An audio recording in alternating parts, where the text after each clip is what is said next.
Hey, guys. It's time to dim the lights, maybe turn on a fan for that soft background hum, and let's ease into tonight's journey together. When people think of the papacy, they often imagine a solemn, white-robed figure waving serenely from a balcony, perhaps offering blessings, peace, and a few firm reminders about morality. What they don't picture is a teenage nobleman gambling away church funds, or a pope with so many enemies he had to build a moat around his palace. But welcome to the Middle Ages, where the papal throne wasn't just a seat of holiness. It was the most contested power chair in Europe, second only to whichever throne was currently being fought over in France. In theory, the Pope was the vicar of Christ, the spiritual father of all Christians, a man of prayer, humility, and self-sacrifice. In practice, the papacy often functioned like an elite political prize passed between ambitious families, like a really fancy potato, one that came with armies, land, and enough gold to start a small kingdom, or at least a scandal or two. The chair of St. Peter wasn't just sacred, it was strategic.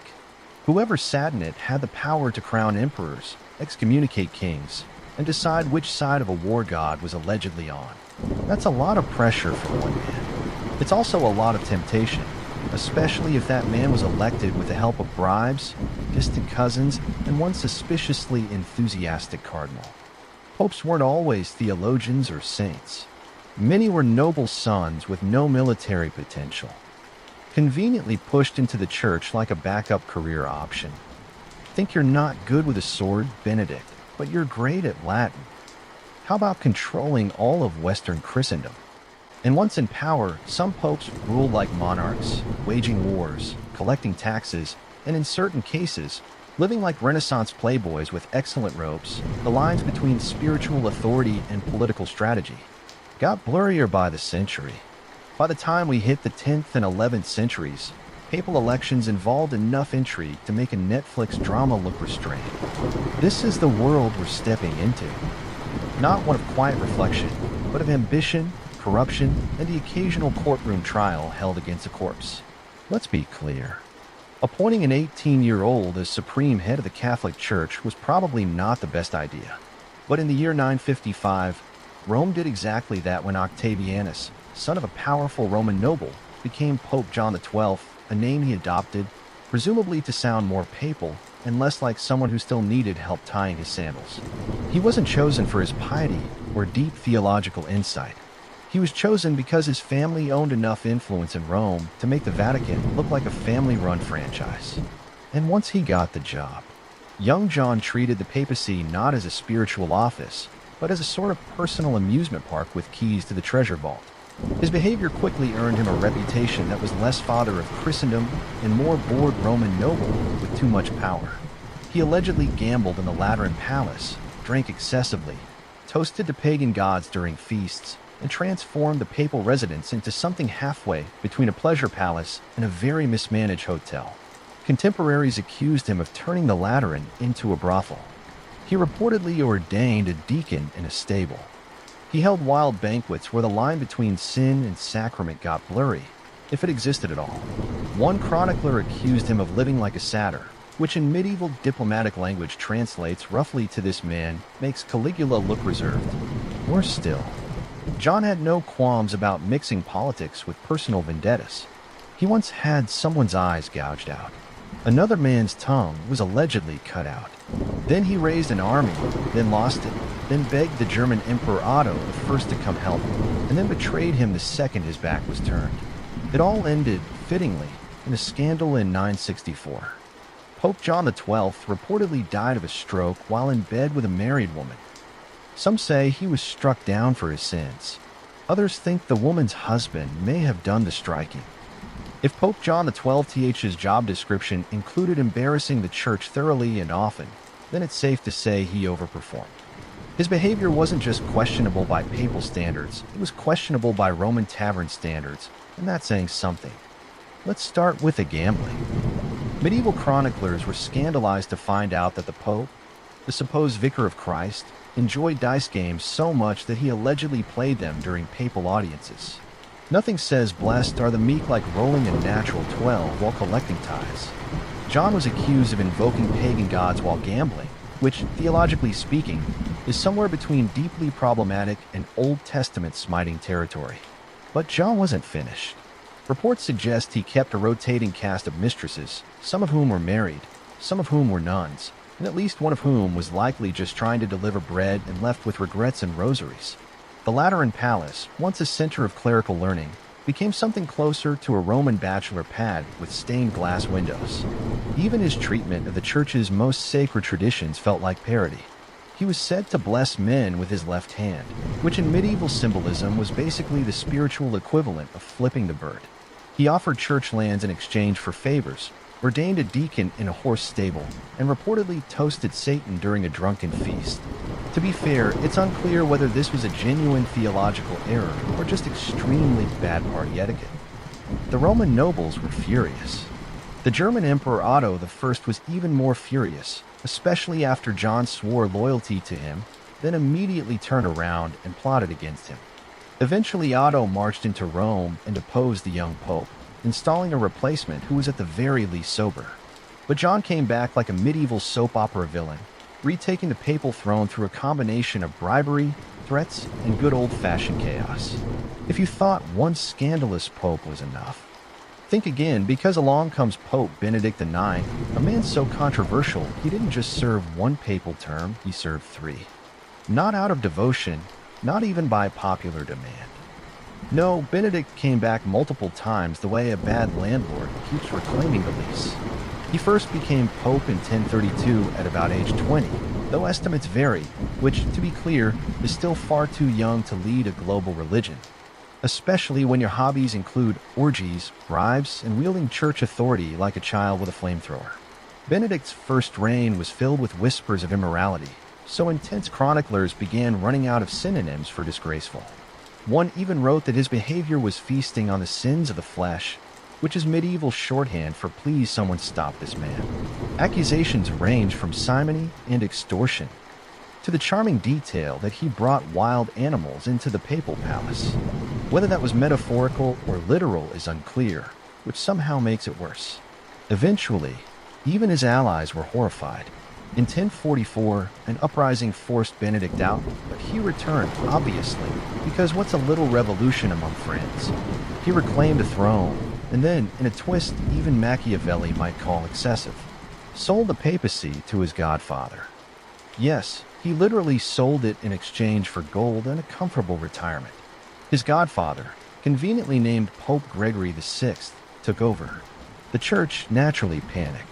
So now there were 2 living popes, both technically legitimate, and Benedict, ever the opportunist, changed his mind.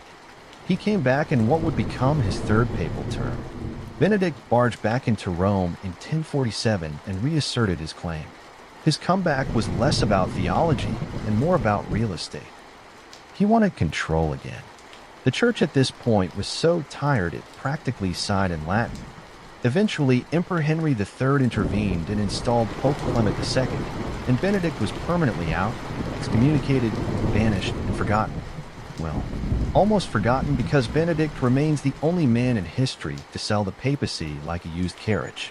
And in doing so, he proved that sometimes the most scandalous sin isn't lust or greed, but treating the highest holy office like a summer job.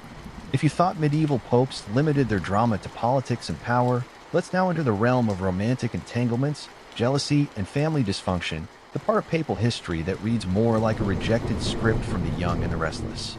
Vatican Edition, let's revisit Benedict IX, who, by this point in the saga, had already claimed the papacy more times than most people claim free coffee punch cards. When he wasn't busy being ousted or reinstalled, he was falling in and out of love with such chaotic intensity that even medieval chroniclers struggled to keep up. According to one account, Benedict decided to sell the papacy to his godfather, not out of remorse or political pressure, but because, and this is real, he wanted to get married. Apparently, there was a woman he fancied. He believed stepping down from being pope would impress her. A romantic gesture, yes. A theologically horrifying one. Also, yes, it didn't work. The woman declined his offer, likely because her dowry didn't include lifelong public shame or awkward family dinners where your husband used to be pope. Benedict, humiliated and still single, then tried to take the papacy back, not for love anymore, but out of sheer papal spite. This wasn't an isolated case of romance interfering with Rome. Pope Sergius III, earlier in the 10th century, allegedly had a long-standing affair with Marozia, a powerful Roman noblewoman. They may have had a child together who would later become Pope John XI. Yes, that's right. We had a pope who was the son of a pope, a concept which theologically breaks more rules than a medieval cook during Lent. The papacy during this era was so dominated by noble families marrying, feuding, and scheming for power that historians dubbed it the pornocracy, literally rule of the harlots. Harsh, maybe. But when family alliances involve cardinals, concubines, and cousins all playing musical thrones with holy orders, it's hard to argue. If you thought papal scandals were limited to the living, allow me to introduce you to one of the most bizarre episodes in church history, a moment so surreal it feels like a Monty Python sketch directed by Dante himself. In the year 897, Pope Stephen VI had a bone to pick with his predecessor, Pope Formosus. The problem? Formosus was dead and had been for nearly a year. But that minor detail didn't stop Stephen from launching what historians now call the Cadaver Synod, also known as the time a pope literally put another pope's corpse on trial. Here's how it went down. Stephen had Formosus's rotting body dug up from its grave, dressed in full papal regalia and propped upright on a throne inside the Lateran Basilica. And then, because medieval drama has no breaks, Stephen appointed a deacon to act as defense counsel for the corpse.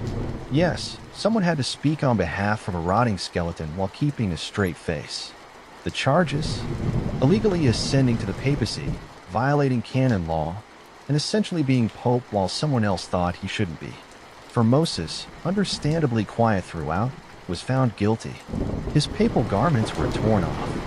3 of his blessing fingers were cut off, and his body was thrown into the Tiber River like a very unholy log. Shockingly, not everyone thought this was a reasonable use of church resources. The spectacle caused widespread outrage, even by 9th century standards. Rome, already accustomed to ecclesiastical nonsense, collectively gasped. Riots broke out. Bishops were appalled, the general public, who had presumably seen their fair share of weirdness, finally drew the line at corpse prosecution. Stephen's papacy didn't last long after that. He was imprisoned and strangled in his cell, likely by someone who thought justice should involve fewer cadavers and more common sense. The Cadaver Synod remains one of the most infamous moments in papal history, not because it changed doctrine, but because it's a reminder of absolute power. Unchecked grief and poor impulse control can lead to courtroom dramas that no one, not even the deceased, can walk away from. After the Cadaver Synod, there was a general consensus in Rome that things had gotten a bit excessive. You can push people pretty far. Nepotism, bribes, even the occasional holy war. But dragging a decomposed pope into court and sawing off his fingers? That was apparently where medieval society drew the line. Pope Stephen VI, fresh off his post-trial corpse disposal, expected applause. What he got instead was a papal version of the cold shoulder. Bishops whispered. Cardinals looked away. Roman citizens muttered into their wine. The clergy, who'd gamely tolerated decades of questionable behavior, now had to explain why the papacy resembled a haunted puppet show. Within months, Rome was in open revolt, and not a polite parchment signing or a protest. More of the storm, the Lateran Palace with torches and pitchforks. The message was clear. We'll tolerate a lot from the Pope, but we'd like our dead to stay buried. Thank you very much. Stephen was quickly deposed. Technically, he was arrested for political reasons, which is medieval speak for. Everyone's embarrassed, and you need to go now. He was thrown into prison, and shortly thereafter strangled by unknown hands. Though let's be honest, there were probably several volunteers. His successor, Pope Romanus, did what most new managers do after a disastrous predecessor, reversing nearly everything. He nullified the Cadaver Synod, tried to fish for Moses' remains out of the Tiber. They eventually found him and reburied the poor man with full honors, presumably this time under lock and key. Still, the damage was done. The Synod had revealed just how far papal politics had drifted from spirituality and into the realm of vindictive theatrics. Faithful Christians, even the more gullible ones, had to ask, Is the man in charge of our salvation emotionally stable enough to not yell at corpses? By the early 14th century, the papacy was in full retreat from Rome.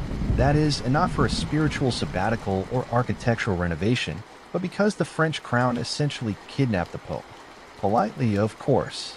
In 1309, Pope Clement V moved the papal court from chaotic, riot-prone Rome to the much calmer wine-soaked town of Avignon, nestled snugly in the south of France. Thus began the period known as the Avignon Papacy, or as Rome might have called it, that time our Pope ghosted us for 70 years. Now officially, the move was for safety. Rome, they said, was too dangerous, which it absolutely was. Murder, factionalism, and general renaissance tea. Drama was rampant. But Avignon just so happened to be under heavy French influence, and somehow every pope elected during this period just so happened to be French. What a miraculous coincidence. The Avignon court quickly developed a reputation not for piety, but for luxury. The papal palace was more Versailles than Vatican. Banquets, silks, tapestries, personal chefs, and entire wine cellars that could put a monastery onto the table. One pope reportedly spent more on spices than on arms for the poor. You could argue he was seasoning souls. Diplomatic letters and complaints poured in from all corners of Christendom. Cardinals muttered about corruption. Local Italian nobles fumed. Pilgrims stared at the empty windows of St. Peter's Basilica and muttered, "Is anyone home?" But the Avignon popes were not in a hurry. Why return to Rome when Avignon had better plumbing, fewer mobs, and actual cheese courses? Still, cracks started to form. The church's image took a hit. Critics called it the Babylonian captivity of the church, comparing the papacy's absence to Israel's exile. Harsh. Yes, but when your holiest office is operating out of a French wine region, people notice. Eventually, pressure mounted. In 1377, Pope Gregory XI returned to Rome, but not before nearly 7 decades of absenteeism had transformed the papacy from a Roman institution to a cross-border circus. It was meant to be a safe haven. Instead, it turned into a gilded exile with excellent catering. And just when things seemed to settle, the church decided to up the chaos by electing 2 popes. If one pope can cause a scandal and 2 popes can spark confusion, then 3 popes, all claiming to be the real pope, is officially what medieval historians refer to as a theological dumpster fire. After the Avignon papacy finally ended in 1377, and the papacy returned to Rome, the church breathed a collective sigh of relief. For about 5 minutes. Then Pope Gregory XI died. The Roman mob demanded an Italian pope very loudly with torches. So the cardinals, many of them French, quickly elected Urban VI in Italian. Problem solved? Not exactly. Urban turned out to be, let's say, difficult. He scolded the cardinals, refused to compromise, and accused people of plotting against him, which in fairness, they eventually did. The cardinals, regretting their decision almost immediately, declared the election invalid, citing mob pressure and probably heartburn, and elected Clement VII instead. He set up shop back in Avignon. Thus began the Western Schism, where 2 popes claimed legitimacy, each excommunicating the other with great passion and zero self-awareness. It was like a very expensive divorce, but instead of splitting property, they split Christendom. Kings had to pick sides. France, Scotland, and Spain backed Avignon. England, the Holy Roman Empire, and most of Italy stuck with Rome. Bishops were confused, parishioners were baffled, and salvation itself began to feel like a matter of geographic convenience. This 2-pope system went on for decades, but naturally the church found a way to make things worse in 1409. A council in Pisa tried to resolve the issue by firing both popes and electing a third, Alexander V, but neither of the original popes stepped down. So now, for a brief and glorious moment in history, the Catholic Church had 3 popes. Each claimed to be the only legitimate one. Each excommunicated the others, and all 3 refused to share the holy hat. Finally, in 1417, the Council of Constance got serious. They deposed or pressured all 3 claimants to step aside and elected Pope Martin V, who presumably agreed not to start any more schisms for at least a week. If you thought the papacy couldn't possibly outdo corpse trials, papal sales, and spiritual 3-ways, allow me to introduce Rodrigo Borgia, better known as Pope Alexander VI, a man whose time in office was so decadent even Renaissance Italy blushed. Elected in 1492, yes, the same year Columbus got his sea legs, Rodrigo was less of a spiritual shepherd and more of a political apex predator. His rise to the papacy involved the usual prayers and incense, plus a record-breaking number of bribes. Cardinals allegedly received palaces, gold, and possibly foot massages in exchange for their votes. It was less an election and more an ecclesiastical Black Friday. Once installed as Pope, Alexander treated the Vatican like a combination of mafia headquarters and family estate. And I do mean family. He openly acknowledged multiple children, most famously Cesare and Lucrezia Borgia, which, for a pope sworn to celibacy, was a bold move. Rather than hiding his illegitimate kids, he promoted them. Cesare got into military campaigns. Lucrezia got politically strategic marriages. Nepotism. Please. Borgias invented the deluxe version. Alexander was also a master of double dealing. He'd promise French kings one thing, then immediately write to the Spanish monarch offering the opposite, with his signature wax seal and likely a complimentary bottle of papal wine. The church treasury was used like a personal bank account, financing wars, feasts, and renovations that suspiciously benefited the Borgia family holdings. The papal court under Alexander was infamous lavish banquets, masked balls, and rumors of orgies hosted in the apostolic palace became so frequent that some contemporaries suspected he confused holy orders with party planning. The term Borgia poison wasn't metaphorical. Enemies had a suspicious habit of dying after dinner. Despite the scandal, Alexander was incredibly effective, politically savvy, financially cunning, and well-connected. If the papacy was a business, he ran it like a CEO with a sword under the desk. He strengthened the Vatican's infrastructure, stabilized its finances by squeezing everyone, and expanded its influence across Europe. Holiness optional. He died in 1503, likely of malaria or poison or karma. Reports vary, but his legacy lives on as the ultimate reminder that in the Renaissance, even the Pope could be a warlord in robes with a family crest, a side of scandal.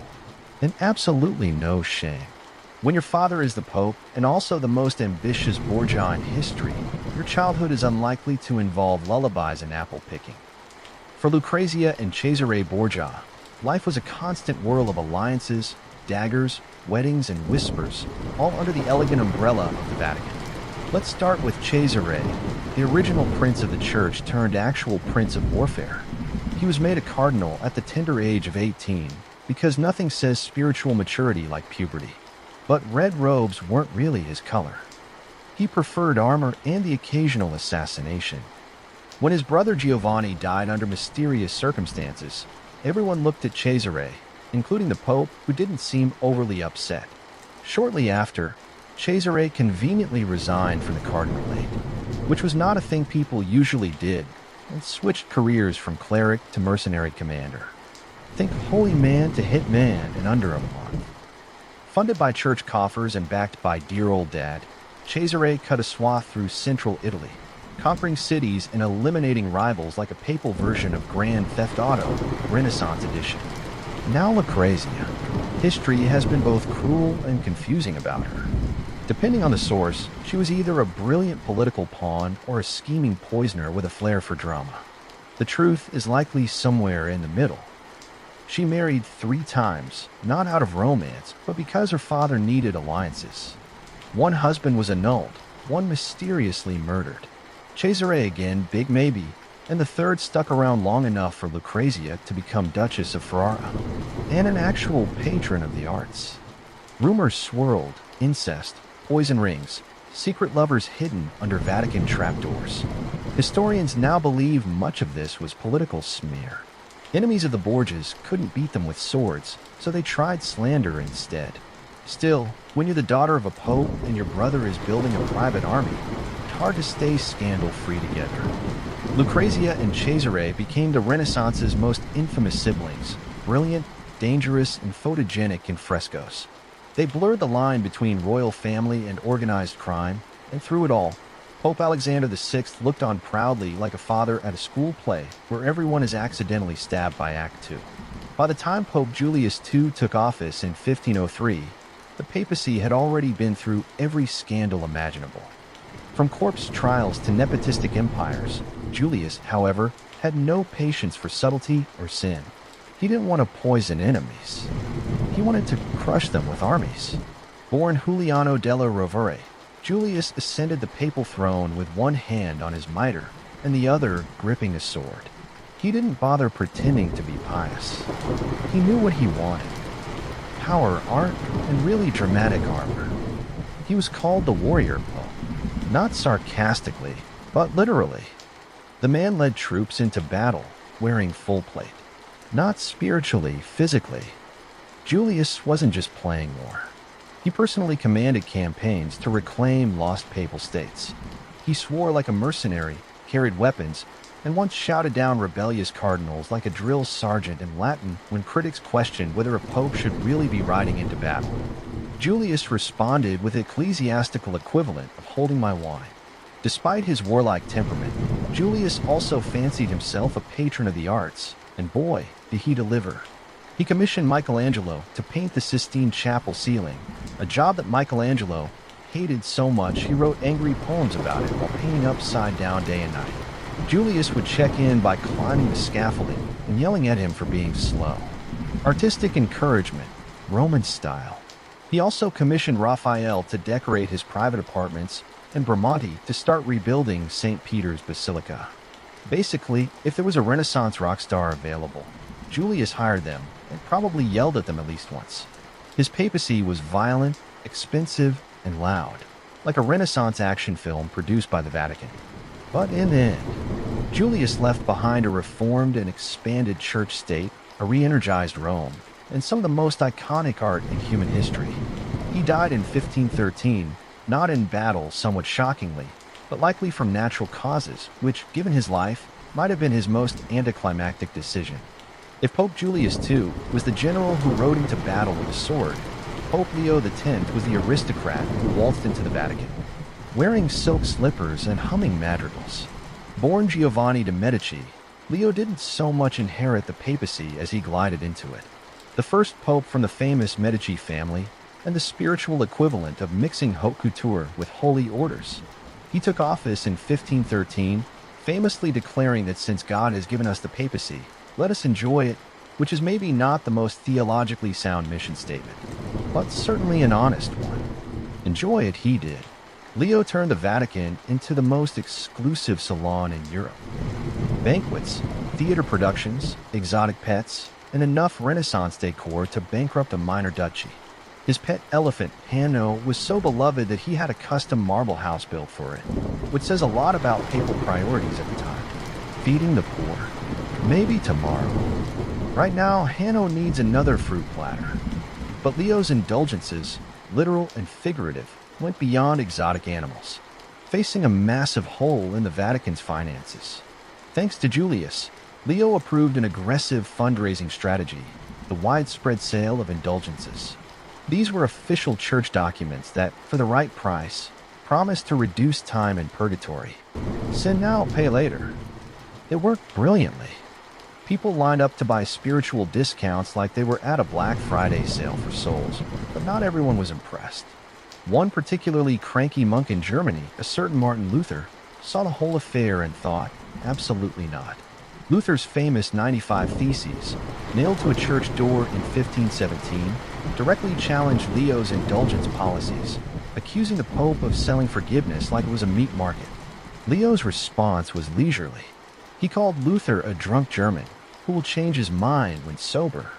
Spoiler, he didn't.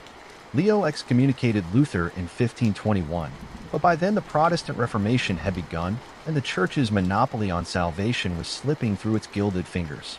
Leo died the same year, reportedly from pneumonia, although some whispered it was from eating too much eel.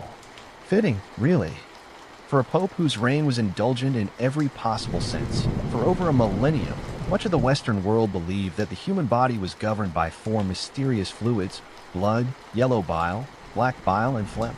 This idea, known as the humor theory, became the foundation of ancient and medieval medicine, first proposed by Hippocrates in the 5th century BC.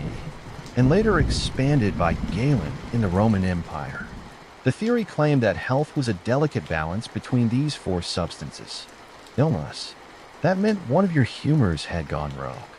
Each humor was linked to a season, temperament, organ, and even personality type. Blood was warm and moist, linked to spring and a cheerful, sociable character. Yellow bile was hot and dry, associated with summer and anger. Black bile was cold and dry, linked to autumn and melancholy. Phlegm was cold and wet, tied to winter and a sluggish, calm disposition. So if someone was feeling overly weepy, ancient physicians wouldn't recommend therapy. They'd suggest dietary changes, or maybe a purgative to dry the excess black bile. Perhaps the most notorious treatment inspired by humor theory was bloodletting. Doctors and barbers alike would slice open a vein or apply leeches to drain excess blood, believing it would restore internal harmony. This practice became so widespread that some patients died not from illness, but from too much treatment. George Washington's death in 1799 is often attributed in part to aggressive bloodletting based on these same ideas. Despite its obvious flaws, humorism wasn't entirely foolish. It was an early attempt to create a systematic understanding of the body. It acknowledged that different symptoms could stem from internal imbalances rather than supernatural curses. It promoted close observation of the patient, what they ate, how they slept, the color of their urine or spit. In some ways, it was the beginning of clinical reasoning, albeit wrapped in flawed biology, and it was stubborn. Humor theory survived into the Renaissance, influencing medicine, psychology, and even art. Treatments ranged from herbal remedies and dietary regimens to vomiting and enemas, all designed to realign the humors. If ancient doctors didn't know what was wrong with you, their first response was often chillingly simple. Let the blood flow. Bloodletting became the go-to cure for everything from fevers to headaches, bad dreams to broken hearts. Rooted in the humor theory, it was believed that most illnesses resulted from an excess of blood, a humor associated with heat, vitality, and imbalances of the body and soul. The solution? Open a vein and let some of that pesky life juice escape. The practice existed across multiple civilizations. In ancient Greece, Hippocrates recommended it cautiously, while Galen turned it into an art form, arguing that blood needed to be removed from specific veins depending on the location of illness. Left temple pain? Open the right arm. Swollen liver? Go for the inner thigh. Precision in nonsense, but precision nonetheless. In medieval Europe, things escalated. Physicians used elaborate calendars, known as bleeding charts, to determine the best time to bleed based on moon phases and zodiac signs. Monks and barbers often did the bleeding, hence the classic red and white barber pole, symbolizing blood and bandages. Yes, your friendly neighborhood barber once doubled as a part-time surgeon. Bloodletting didn't always mean cutting open a vein. Sometimes leeches were used. These slimy little creatures could drink several times their body weight in blood and were considered a gentler, cleaner option. They were so popular that a medical leech shortage hit Europe in the 19th century. People hoarded them like gold. Did it work? Occasionally by accident. Reducing blood volume can lower blood pressure, which may have helped in rare cases like high fevers or certain heart conditions. But more often, it weakened the patient, increased the risk of infection, and accelerated death. George Washington famously had nearly half of his blood removed during his final illness. He didn't recover. Yet despite its dangers, bloodletting persisted into the 19th century. Why? Because it felt proactive. It showed the healer was doing something, even if that something was harmful. And the ritual of it all, the instruments, the charts, the dramatic visuals, reinforced the illusion of medical control. Today, bloodletting is confined to a few rare conditions like hemochromatosis, but for centuries, it stood as one of medicine's most persistent myths, a vivid reminder that even well-meaning treatments wrapped in tradition and theory can do more harm than good. Before germs were even a whisper on the wind, ancient civilizations had their own explanation for disease, miasma, or bad air. For millennia, people believed that illness came not from bacteria or viruses, but from invisible noxious vapors rising from rotting matter. Swamps, unburied corpses, or even immoral behavior. If you smelled something foul, you were probably in danger. This theory wasn't a fringe idea. It was mainstream science from ancient Greece to Victorian London. The term miasma comes from the Greek miasma, meaning pollution or stain.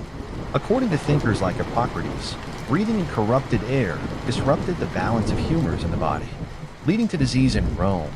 Poor neighborhoods were seen as physically and morally unclean, and public health officials tried to combat disease by improving air circulation and controlling odors. The miasma theory persisted well into the Middle Ages and Renaissance. When the Black Death swept across Europe in the 14th century, physicians wore bizarre beaked masks filled with herbs and spices. Those weren't fashion statements. They were early gas masks meant to purify the air. Cities burned incense in the streets, built massive bonfires, and relocated graveyards in hopes of banishing the deathly fumes. In ancient India and China, variations of miasma theory also flourished. In Sanskrit medical texts, bad wind was often cited as a source of disease. In Chinese medicine, key vital energy could be corrupted by unclean air, leading to bodily disharmony. Though described differently, the core idea was the same. Polluted air meant sick bodies. Ironically, even though the miasma theory was scientifically wrong, it led to some public health victories. Urban sanitation projects in 19th century Europe, sewer systems, street cleaning, and freshwater infrastructure were driven by miasma theory. These efforts dramatically reduced disease, not because they cleaned the air, but because they removed the true culprits, bacteria and waste-contaminated water. The real death blow to the miasma model came in the mid-19th century, with the work of scientists like John Snow and Louis Pasteur, who proved that cholera and other diseases were caused by microbes, not mist. But by then, miasma had left a lasting imprint on city planning, architecture, and medical thought in the ancient world. The line between medicine and poison was razor thin and often ignored entirely. Many treatments that were prescribed with the utmost seriousness would horrify a modern doctor. Chief among these was mercury, the glistening metal that fascinated physicians across cultures for centuries. To the ancients, it wasn't toxic, it was magical. In ancient China, mercury, called cinnabar, was found in red crystalline form, was prized in Taoist alchemy. It was believed to promote immortality and spiritual enlightenment. Some emperors ingested pills made of mercury and arsenic to preserve youth. The result? Agonizing death by heavy metal poisoning. Qin Shi Huang, the first emperor of China, may have died from mercury elixirs intended to make him eternal. The Greeks and Romans weren't innocent either. Mercury was used as a laxative, a disinfectant, and even as a treatment for skin diseases.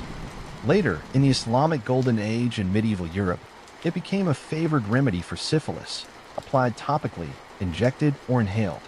Patients would drool uncontrollably, lose their teeth, and slowly go mad. But if the disease went into remission, the treatment was considered a success. And mercury was just the beginning. Take mandrake, a root shaped vaguely like a human figure. Across the Mediterranean, it was considered a powerful anesthetic and fertility aid, but also dangerously hallucinogenic. Harvesting, it was said to be deadly unless done at night with elaborate rituals, and some legends claimed it screamed when uprooted. Still, Greek and Roman doctors ground it into sedatives, sometimes combining it with opium to knock out surgical patients. There was also lead found in cosmetics, wine additives, and medical salves. Romans sweetened their wine with a syrup made by boiling grape juice in lead pots. Delicious, but slowly toxic. Chronic exposure caused everything from infertility to madness, but few made the connection. Even crocodile dung was fair game. Use an Egyptian contraceptive formulas. That's right, insert hope for the best and thank the gods. Why did these dangerous treatments persist? Because when medicine is based on symbolism, myth and trial and error, anything is fair game. If something had a strong smell, a dramatic effect, or a strange shape, it was likely to be deemed powerful. And sometimes, by sheer accident, it worked.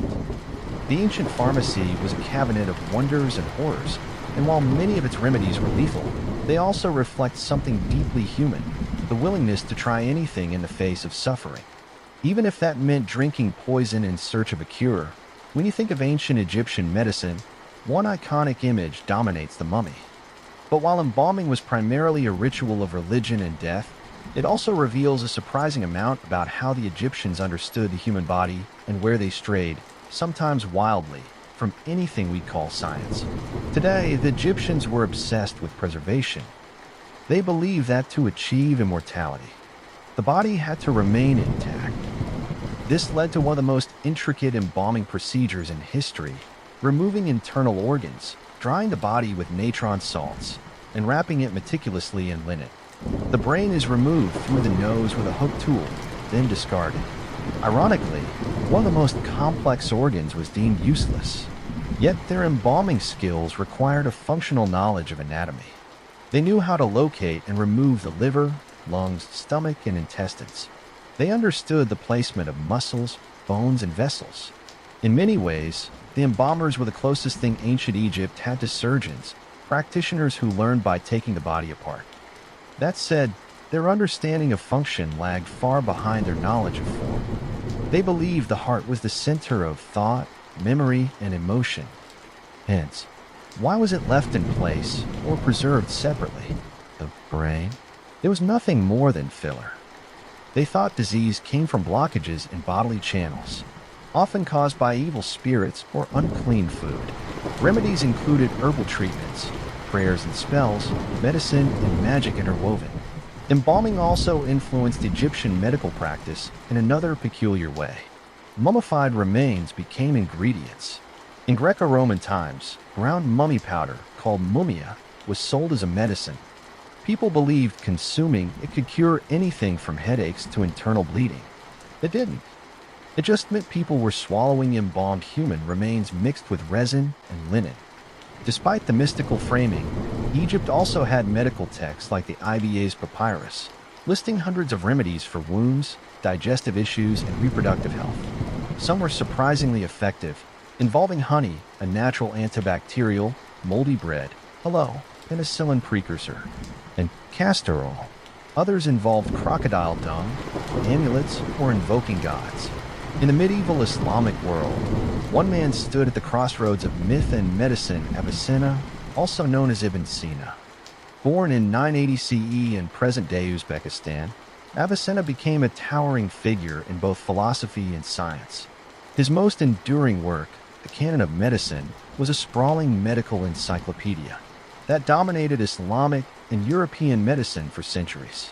Avicenna inherited the legacy of Greek thinkers like Hippocrates and Galen, but he didn't just copy their ideas.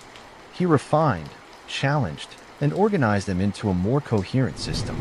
The canon was structured like a master guidebook: definitions of disease, anatomy, pharmacology, diagnostics, and treatments.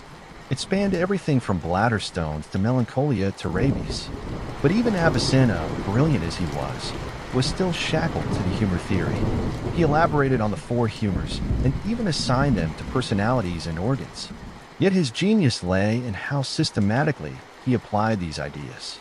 He emphasized observation, experimentation, and logical reasoning, a huge step forward in medical methodology, even if his biology was flawed.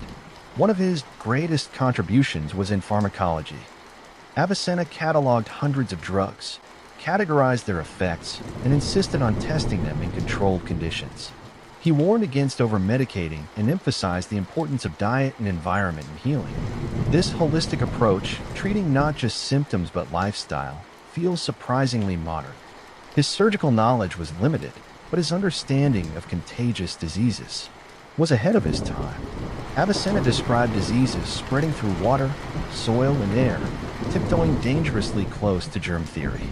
He even recommended quarantine during outbreaks, centuries before it became common practice. In Europe, the Canon of Medicine was translated into Latin in the 12th century and used as a university textbook until the 1600s. It was revered not just for its content, but for its clarity. To European physicians wading through mysticism and superstition, Avicenna's book was like medical scripture. Of course, he wasn't perfect. He still believed in astrology, temperaments, and that gold could be used medicinally. But in an age where bleeding, chanting, and guesswork were common, Avicenna offered something precious: order, logic, and a systematic way to learn from patients. In short, he didn't banish the myths. But he brought medicine out of the fog and onto a path of critical thinking. For that alone, Ibn Sina earned his place in the hall of medical giants. If Hippocrates was the father of medicine, Galen was its long-reigning emperor. Born in 129 CE in the Roman Empire, Galen became the most influential medical thinker of the ancient world. So influential, in fact, that his errors shaped medicine for over a millennium. Galen was brilliant, yes, but he was also spectacularly wrong in ways that haunted Western medicine deep into the Renaissance. Galen believed in the four humors, but he took the theory to theatrical new heights. He insisted that each organ had a primary humor, that diseases were caused by humoral imbalances, and that restoring equilibrium required precise treatments like bloodletting, purging, or diet manipulation. His anatomical writings were considered gospel. But here's the twist. He never dissected a human body. Roman law forbade it, so Galen relied on animal dissection, mostly monkeys and pigs. The result? A cascade of flawed assumptions. He believed the liver produced blood, which then traveled to the rest of the body through invisible pores in the heart. He thought the brain cooled the blood like a radiator, and that the heart didn't circulate blood. It just absorbed and distributed it.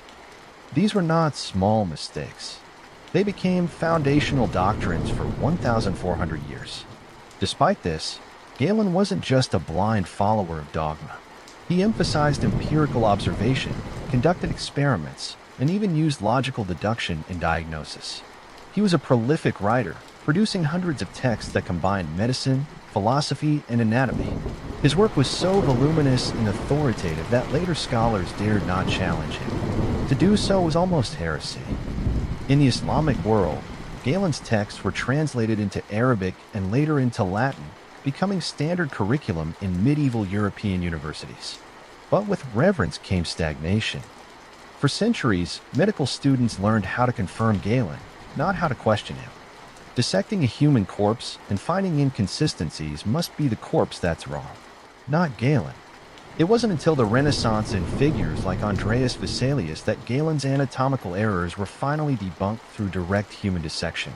When blood was discovered to circulate, not just seep, medicine was finally unshackled from his grip. Galen's legacy is a paradox, a brilliant thinker whose devotion to logic and observation inspired generations, yet whose mistakes delayed key medical breakthroughs for centuries. In the end, he reminds us that knowledge must always be questioned, even when it comes from a genius with a scalpel. In the West, ancient medicine leaned heavily on bodily fluids and bloodletting. But in the East, particularly in ancient China, medicine took an entirely different route, one based on invisible energy, flowing rivers of life force, and carefully placed needles. Enter acupuncture, a practice that's over 2,000 years old and still used today. Despite its mysterious and sometimes misunderstood origins, at the heart of acupuncture is the concept of qi, pronounced qi, the life force or energy that flows through the body along invisible channels called meridians. Illness, according to ancient Chinese belief, occurs when qi is blocked, imbalanced, or weakened. The cure restores the proper flow, and that's where acupuncture comes in. By inserting thin needles at specific points on the body, practitioners aim to redirect and harmonize CUI, unblocking the body's internal traffic jams. The earliest references to acupuncture appear in texts like the Huangdi Neijing, the Yellow Emperor's Inner Canon, written around the 2nd century BCE. This foundational work described meridians, acupuncture points, and how different organs corresponded with elements like fire, earth, and water. It wasn't based on anatomy as we know it. There were no blood vessels or nerves in these meridians. Instead, it was a system rooted in balance, harmony, and observation of nature. Despite the mystical language, acupuncture did produce observable effects. It could reduce pain, induce relaxation, and in some cases improve recovery, likely due to the body's own endorphin release and nervous system responses. In ancient times, these effects were interpreted as evidence that qi had been restored. Acupuncture wasn't used alone. It was part of a larger framework of traditional Chinese medicine TCM, which included herbal remedies, dietary regulation, cupping therapy, and moxibustion, burning herbs near the skin. The goal was always the same, to restore internal balance and sync the body with the natural world. Western medicine remained skeptical for centuries, especially because acupuncture's anatomical claims didn't match scientific models. But in the modern era, studies have shown that while meridians may not exist physically, acupuncture can influence the nervous system, reduce chronic pain, and even help with nausea or migraines. It's not magic, it's biology reframed for all the bizarre rituals, dangerous substances, and downright mythical theories that shaped ancient medicine. Not everything was a shot in the dark. In fact, some ancient treatments born from careful observation, experimentation, or pure necessity were surprisingly effective. And in a few cases, modern science has circled all the way back to say they were on to something. Let's start with honey. Used in ancient Egypt, Greece, and China as a wound dressing, honey was prized for its sweetness and its antibacterial properties. Today we know that honey contains enzymes that produce hydrogen peroxide, making it effective against certain bacteria. It also keeps wounds moist and forms a protective barrier. Modern medicine now uses medical-grade honey for burns and ulcers, proving that not all sticky cures are superstition. Ancient Indian physicians, particularly those practicing Ayurveda, promoted the use of turmeric for inflammation and digestion. Modern studies have confirmed that curcumin, the active compound in turmeric, has anti-inflammatory and antioxidant properties. It doesn't cure everything as once claimed, but it's not just spice cabinet snake oil either. The Ebers Papyrus, one of the oldest known Egyptian medical texts, included treatments for constipation, parasites, and even depression. Some recipes involved castor oil, garlic, and willow bark, the last of which contains salicin, a precursor to aspirin. That's right. Long before Bayer marketed little white pills, ancient Egyptians were chewing on nature's painkiller. In China, herbalists used ma huang ephedra to treat asthma and congestion. Its active ingredient, ephedrine, was later isolated and used in modern decongestants and stimulants until it was banned in many countries due to misuse. Still, it showed that even without a molecular understanding, ancient physicians could identify potent compounds through trial and error. The Greeks, particularly Hippocrates, emphasized diet and lifestyle as medicine. Let food be thy medicine, he supposedly said. And while modern nutrition science is far more complex, the core idea that health begins with what we consume remains profoundly true. Even practices like quarantine, used in ancient Persia and recommended by Avicenna, showed early awareness of disease transmission long before germ theory existed. Imagine working a full month, harvesting crops, building temples, or copying text, and instead of coins or digital deposits, you're paid in sacks of barley. Welcome to ancient Mesopotamia, where economics ran not on cash but on grain. This wasn't a barter system. It was a remarkably organized, centrally controlled economic structure, with temples and palaces acting as proto-bureaucracies, and in many ways early banks. In places like Uruk and Lagash, salaries were calculated based on social status, profession, and productivity. A high-ranking temple official might receive hundreds of liters of grain per month, while a laborer received enough for subsistence. Alongside barley, wages could also be paid in beer, oil, wool, or even bread. These items weren't randomly chosen. They were commodities with stable value and constant demand. Think of them as the gold standards of Mesopotamian daily life.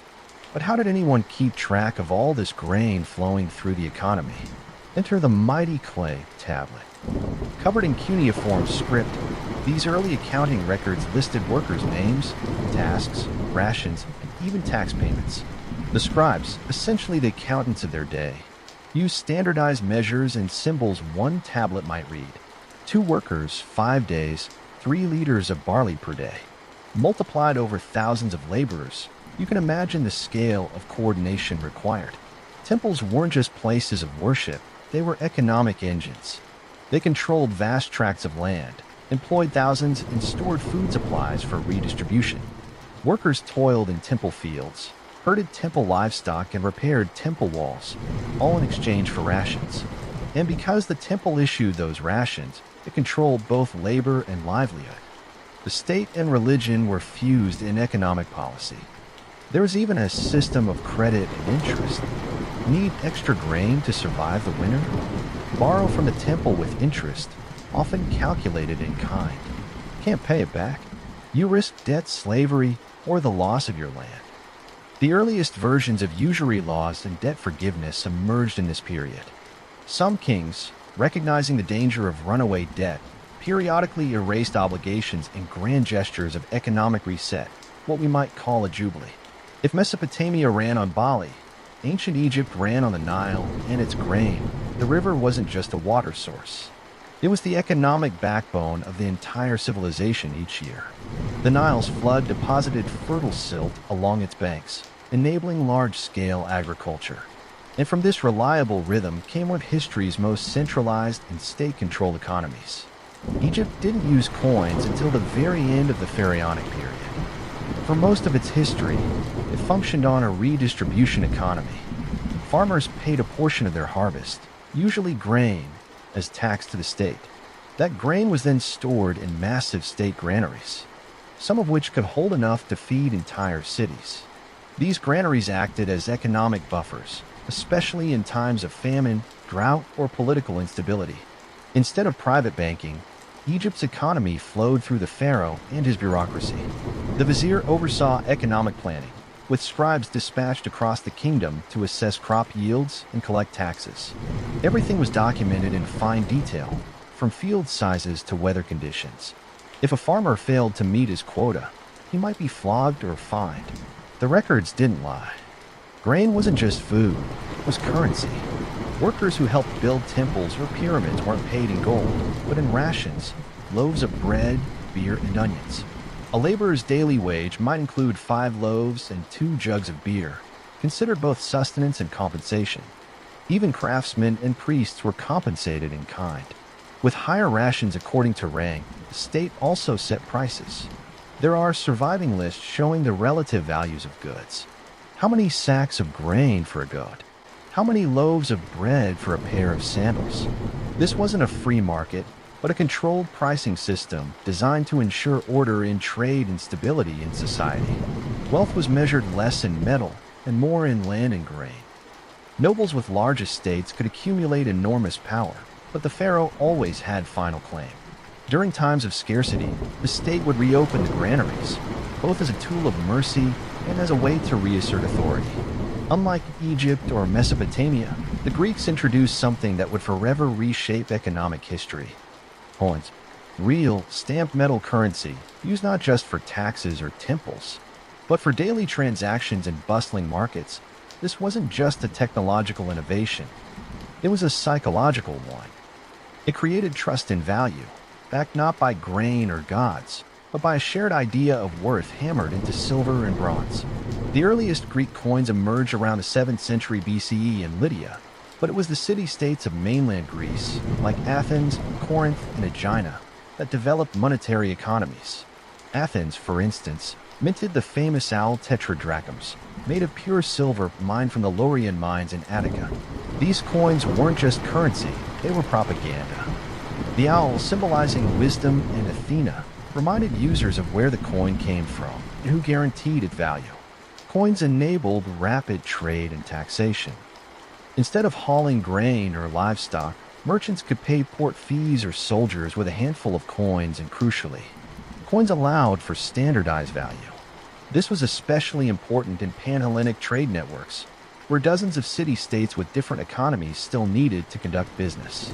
A coin with a recognizable stamp became a passport of trust. But Greek economics wasn't just about shiny coins and markets. Wealth inequality was a chronic issue. In many city-states, including Athens, land was concentrated in the hands of a few, while indebted farmers struggled to survive. That's why reformers like Solon famously canceled debts and banned debt slavery, moves that weren't just humanitarian but essential for social stability. There were also early experiments in price control and rationing. In times of war or famine, some pollers imposed limits on bread prices or restricted grain exports. The state wasn't afraid to step in when the market turned cruel. And it wasn't just the government using economics strategically. Temples were major economic players too. Sanctuaries like Delphi or Delos operated as financial centers, holding treasuries, lending money, and even issuing receipts. Religion and economy were entwined, just with more marble. Greek philosophy also influenced economic thought. Plato and Aristotle wrote about the dangers of usury, the morality of profit, and the ideal balance between self-sufficiency. Commerce. Economics for them wasn't just math, it was ethics. In Greece, the coin was born, but so was the debate. How do you manage wealth, power, and fairness in a world where money now moves faster than grain? By the time Rome rose to power, the ancient economy had entered a new phase, imperial scale. The Roman Republic, and later the Empire, oversaw vast territories stretching from Britain to Egypt. With this expansion came an enormous challenge: how to fund the machine that kept legions marching, aqueducts flowing, and emperors firmly in power. At the heart of Rome's economic engine was taxation. Unlike earlier civilizations where payments were made in grain or goods, Rome relied heavily on coinage, especially after the silver denarius became the standard. Citizens paid taxes in coins, while provinces paid tribute, often collected in precious metals or bulk commodities. And if you were conquered, you paid for the privilege of losing. Tax collection, however, wasn't always neat. Rome often used a system called tax farming. Wealthy private individuals, known as publicani, would pay the state up front for the right to collect taxes in a region. Whatever they gathered beyond that sum was their profit. Unsurprisingly, this led to abuse and extortion, especially in distant provinces where oversight was weak. Cicero himself railed against corrupt tax farmers in his speeches. The empire also maintained a military payroll that dwarfed anything in the ancient world. Soldiers were paid in coins and land grants, a powerful incentive for loyalty. The state minted millions of coins annually, drawing silver from mines in Spain and gold from Dacia. But maintaining this system was expensive. When revenues dipped, emperors often debased the currency, reducing silver content to stretch the supply. This practice, while temporarily effective, led to inflation and public distrust. Rome's economy wasn't all taxes and war. There was a vibrant market economy, especially in urban centers. Markets were filled with imported luxuries: silk from China, pepper from India, glassware from Egypt. Trade was facilitated by Roman roads, ports, and a relatively safe Mediterranean dubbed Mare Nostrum, or Sea. State-controlled grain doles in cities like Rome provided free or subsidized bread to thousands, keeping the poor fed and politically quiet. Wealth inequality, however, was stark. The elite senatorial class owned vast latifundia, or plantations, worked by slaves. Small farmers were often driven into debt or absorbed by larger estates. Economic mobility was limited, and prosperity flowed upward. Rome showed the world what a monetized, centralized economy could look like, but it also revealed the cracks, inflation, exploitation, and a growing gap between the taxed and the taxing. Sound familiar? Some problems, it seems, are timeless. As the Roman Empire marched into the 3rd and 4th centuries CE, its economy began to wobble and crack. Trade networks strained, military costs ballooned, and worst of all, confidence in the imperial currency collapsed. The story of late Roman economics is a cautionary tale of what happens when a government tries to fix a financial crisis by tampering with its own money, the early silver denarius. Once the bedrock of Roman commerce had steadily lost value. In a desperate attempt to pay soldiers and public officials, emperors began to debase the coinage, diluting the silver content with cheaper metals like copper and lead. A coin that once held real value became little more than a metal token. Trust eroded, prices rose, and suddenly inflation wasn't just a word. It was daily reality by the time of Emperor Diocletian in the late 3rd century. Inflation was spiraling. Bread that once cost 1 coin could now cost 100. In response, Diocletian issued the infamous Edict on Maximum Prices in 301 CE. This massive decree attempted to fix prices on everything from wheat to labor to lion meat. It even set maximum wages for professions. Violation of the edict could mean death. Sounds decisive, but it failed spectacularly. Sellers refused to part with goods at government-mandated prices. The black market exploded and enforcement became nearly impossible. The edict faded into irrelevance, a monument to how command economics can't override supply and demand. To stabilize the chaos, Diocletian and later Constantine attempted monetary reform. Diocletian introduced new coins like the aureus, and Constantine launched the solidus, a gold coin that would actually endure for centuries as a stable currency. But for everyday people, especially in the provinces, access to stable coinage remained limited. Most still relied on barter or hoarded older coins with real silver content. Meanwhile, the empire's economy became more autarkic, self-contained. Large estates grew their own food, crafted their own tools, and distanced themselves from the volatile market. This shift marked the beginning of the manorial economy that would dominate the Middle Ages. After the fall of the Western Roman Empire, the eastern half, Byzantium, kept the imperial torch burning, both politically and economically. Centered in Constantinople, the Byzantine Empire didn't just survive for another 1,000 years.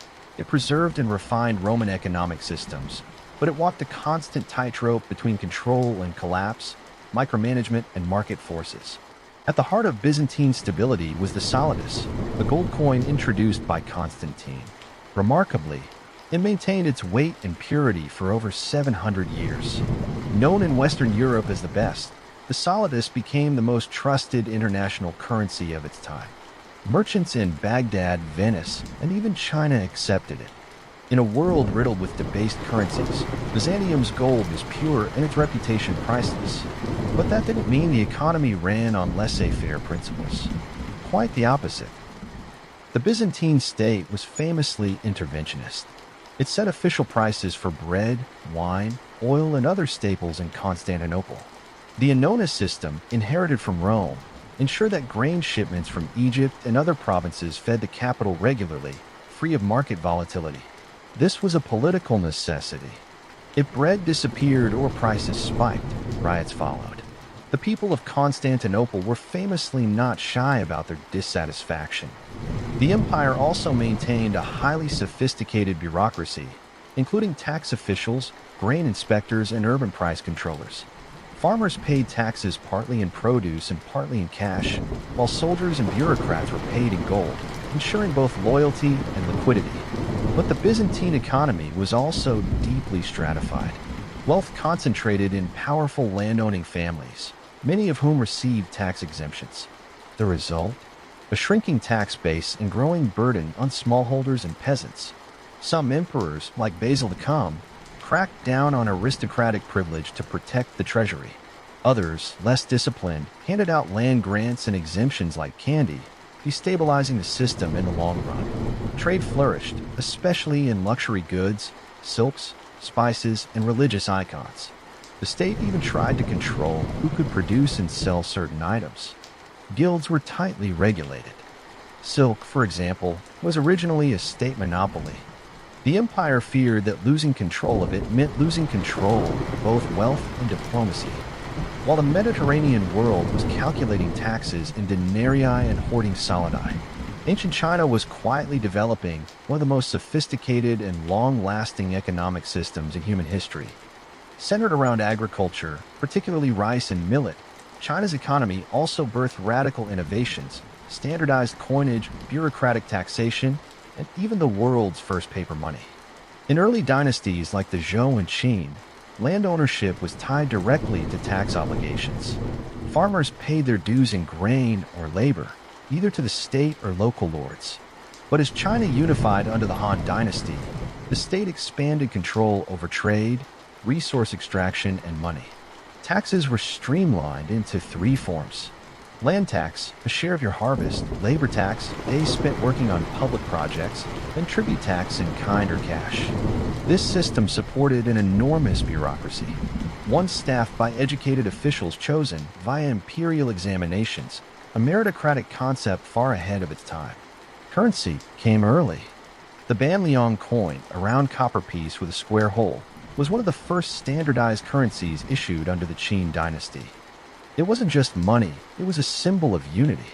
Later dynasties like the Tang and Song improved the system further, using bronze and later iron coins, which were strung together in hundreds to make large purchases. But innovation didn't stop at metal. During the Song dynasty, as trade exploded and merchants found hauling coins cumbersome, China invented something revolutionary: paper money called jiaozi. These notes were initially issued by private merchants, and later adopted by the state. By the 11th century, government-issued paper currency was in full circulation.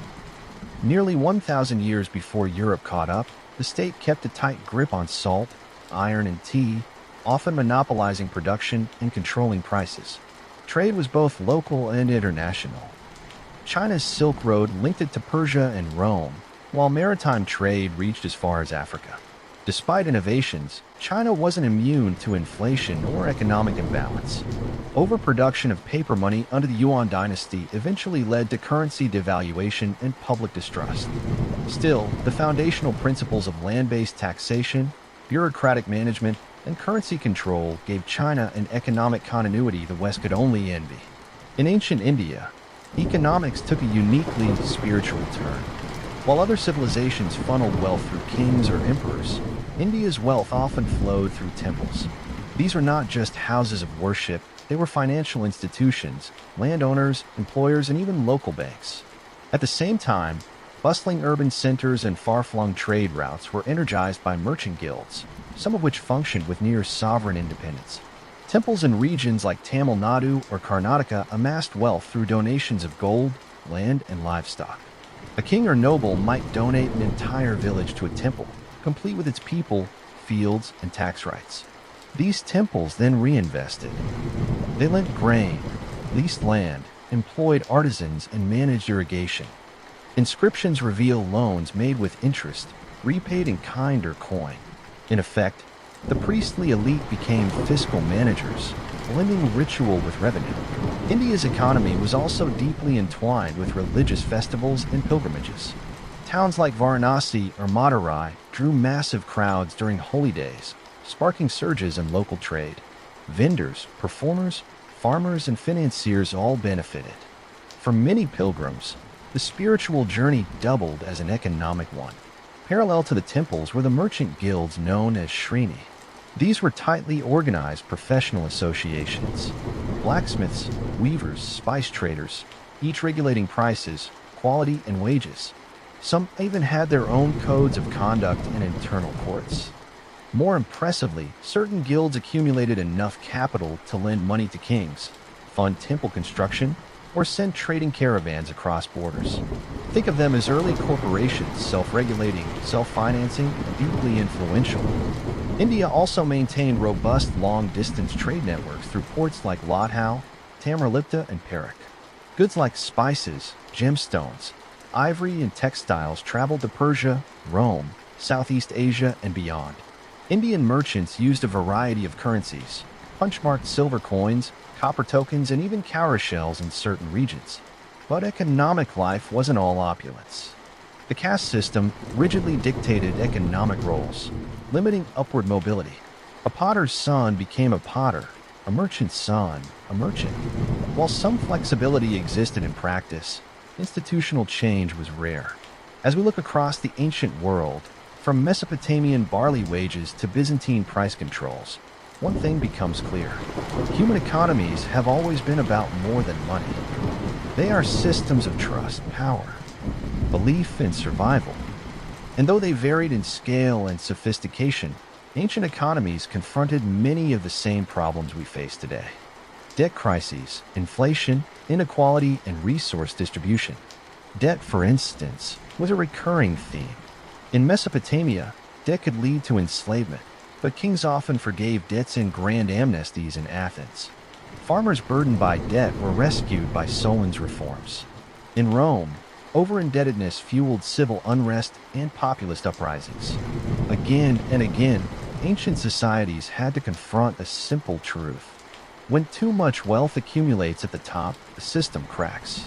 Inequality wasn't a bug, it was a feature. Most wealth, whether land, grain, or coin, was concentrated in the hands of a few. Empires like Rome or India saw small farmers slowly crushed under taxes and competition from elite landowners. The result? Widening social divides, political instability, and eventual decline. Sound familiar? Inflation was another universal plague. Rome's currency collapse in the 3rd century mirrors modern fears about money printing. The Byzantines tried to hold the line with the Solidus. While China swung between innovation and overreach with paper money, These civilizations show us that trust in currency is fragile and once lost, difficult to restore. Yet there's also a lesson in resilience. Ancient economies were incredibly adaptive. When coinage failed, people returned to barter. When the market collapsed, communities leaned on temples or guilds. When central control wavered, local systems filled the gap. The absence of modern banks didn't mean chaos. It meant creativity. Another takeaway: economics was always social. It wasn't just about markets and production, but rituals, festivals, kinship networks, and cosmic order. A temple's vault, a farmer's field, and a king's tax collector were all tied together in a shared worldview about how wealth should move and who should control it in the end. The ancients didn't solve economic inequality or invent a perfect system, but they understood what we sometimes forget, that economies are human ecosystems. And like all ecosystems, they flourish only when balance is maintained. Ignore that balance, and even the strongest empire can fall, grain by grain, coin by coin. Imagine you've traveled for days, maybe even weeks, through the dusty hills and olive groves of ancient Greece. You're not here for sightseeing or worship in the usual sense. You're here because you're desperate. Your joints ache, your eyesight is fading, or perhaps something more mysterious troubles you, something the village doctors can't explain. And so you've come to the sanctuary of Asclepios at Epidaurus. Not a hospital, not a clinic, but a divine healing complex nestled in the hills of the Peloponnese, where medicine and miracles meet. As you approach the sanctuary, the first thing you see isn't a grand temple, but a series of orderly structures: bath, gymnasiums, a stadium, even a massive theater. You wonder, is this really a place of healing? But then you cross the boundary into sacred ground, where normal rules no longer apply. The air smells of burnt offerings and medicinal herbs. Pilgrims whisper prayers. Sacred dogs roam freely. And everywhere, yes, everywhere there are snakes. Non-venomous, of course, but still unsettling. These are the sacred animals of Asclepios, believed to carry his healing power. A priest or therapist meets you and begins a ritual purification. You wash in sacred waters. You fast. You leave offerings, perhaps a coin, a fruit, or a small clay replica of the body part that need healing. Then you're shown to the abat, the dormitory where the real miracle is said to happen. You will sleep there tonight in hopes of receiving a divine dream. Asclepios himself may visit you in your sleep, touching your body with his staff, whispering cures or sending signs. There's no anesthesia, no scalpels, just faith, ceremony, and a deeply ingrained belief that dreams are more than illusions. They are divine messages. For the ancient Greeks, healing wasn't just a physical process. It was spiritual, psychological, and symbolic. In Epidaurus, it was the ultimate destination for anyone seeking not just a cure, but transformation. This is not a place you leave unchanged. For many, it was the last hope. For others, it was the only place where medicine met meaning and sickness found something more than science could offer. Before Epidaurus became the ultimate healing destination, there was the myth, the divine figure behind the sanctuary, Asclepios. To understand the sanctuary, you must understand God. Asclepios wasn't just another Olympian with a penchant for lightning or water. He was different. He healed, and that made him both revered and at times feared. According to legend, Asclepios was the son of Apollo. Yes, that Apollo, god of music, prophecy, and yes, medicine, and a mortal woman named Caronis. The story doesn't begin happily. Caronis, while pregnant, was unfaithful. Apollo, enraged and betrayed, had her killed, but not before saving the unborn child from her funeral pyre. That child was Asclepios, delivered by divine hands, bathed in fire and fate. From birth, Asclepios was destined for healing. Apollo entrusted him to the wise centaur Chiron, who taught him everything: surgery, herbology, anatomy, even the mystical arts of dream interpretation and incantations. But Asclepios didn't stop there. His talents surpassed mere teaching. He became so skilled he could cure any illness. Some say he even learned how to bring the dead back to life. That was a problem. The gods don't like balance being disturbed. Death, after all, was the realm of Hades, and if humans no longer died, what chaos would that unleash? Zeus, keeper of cosmic order, struck Asclepius down with a thunderbolt. Just like that, the healer was gone. But he didn't vanish from memory. The people mourned, honored, and then deified him.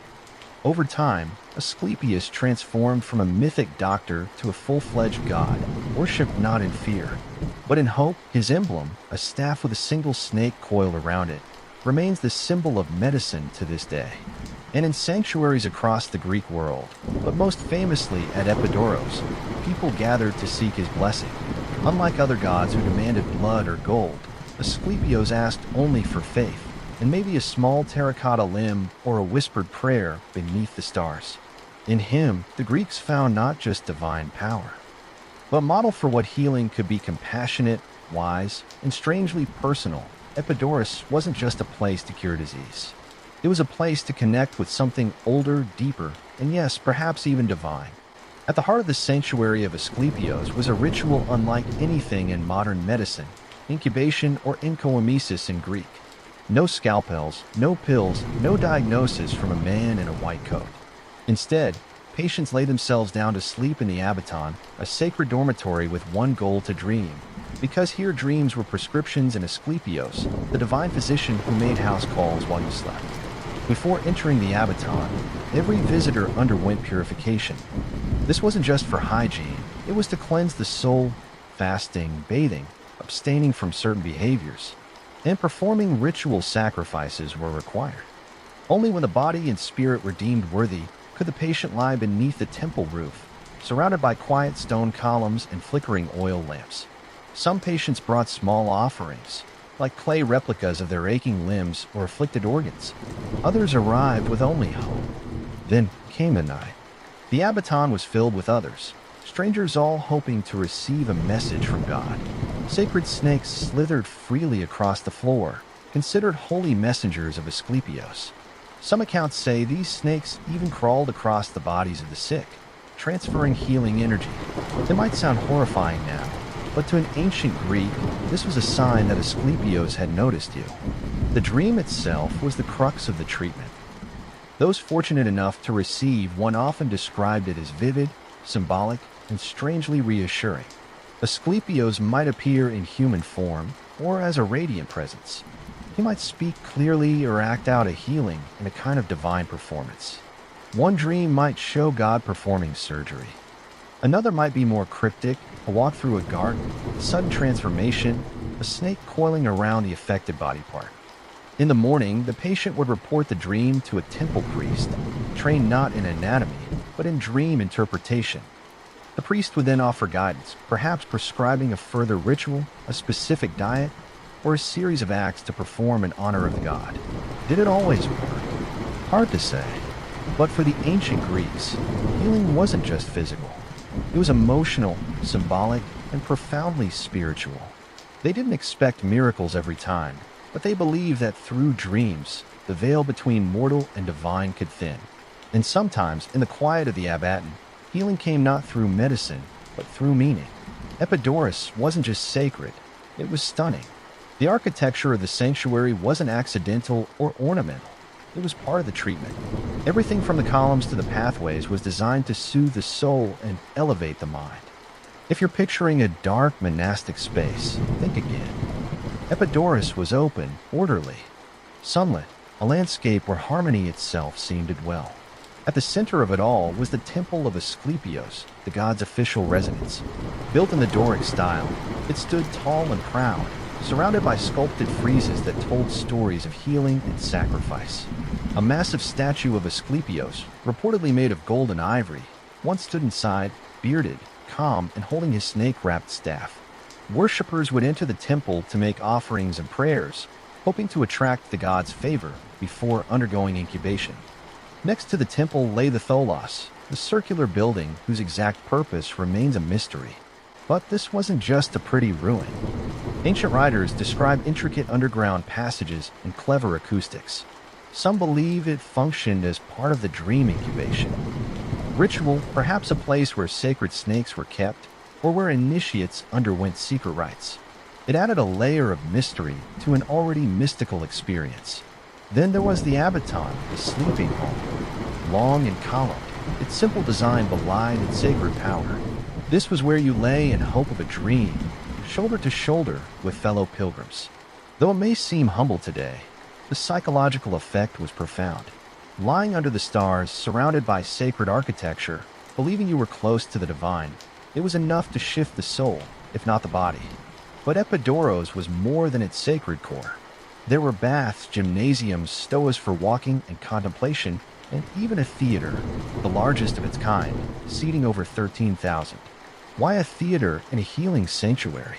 Because mental stimulation, laughter, and storytelling were part of the cure.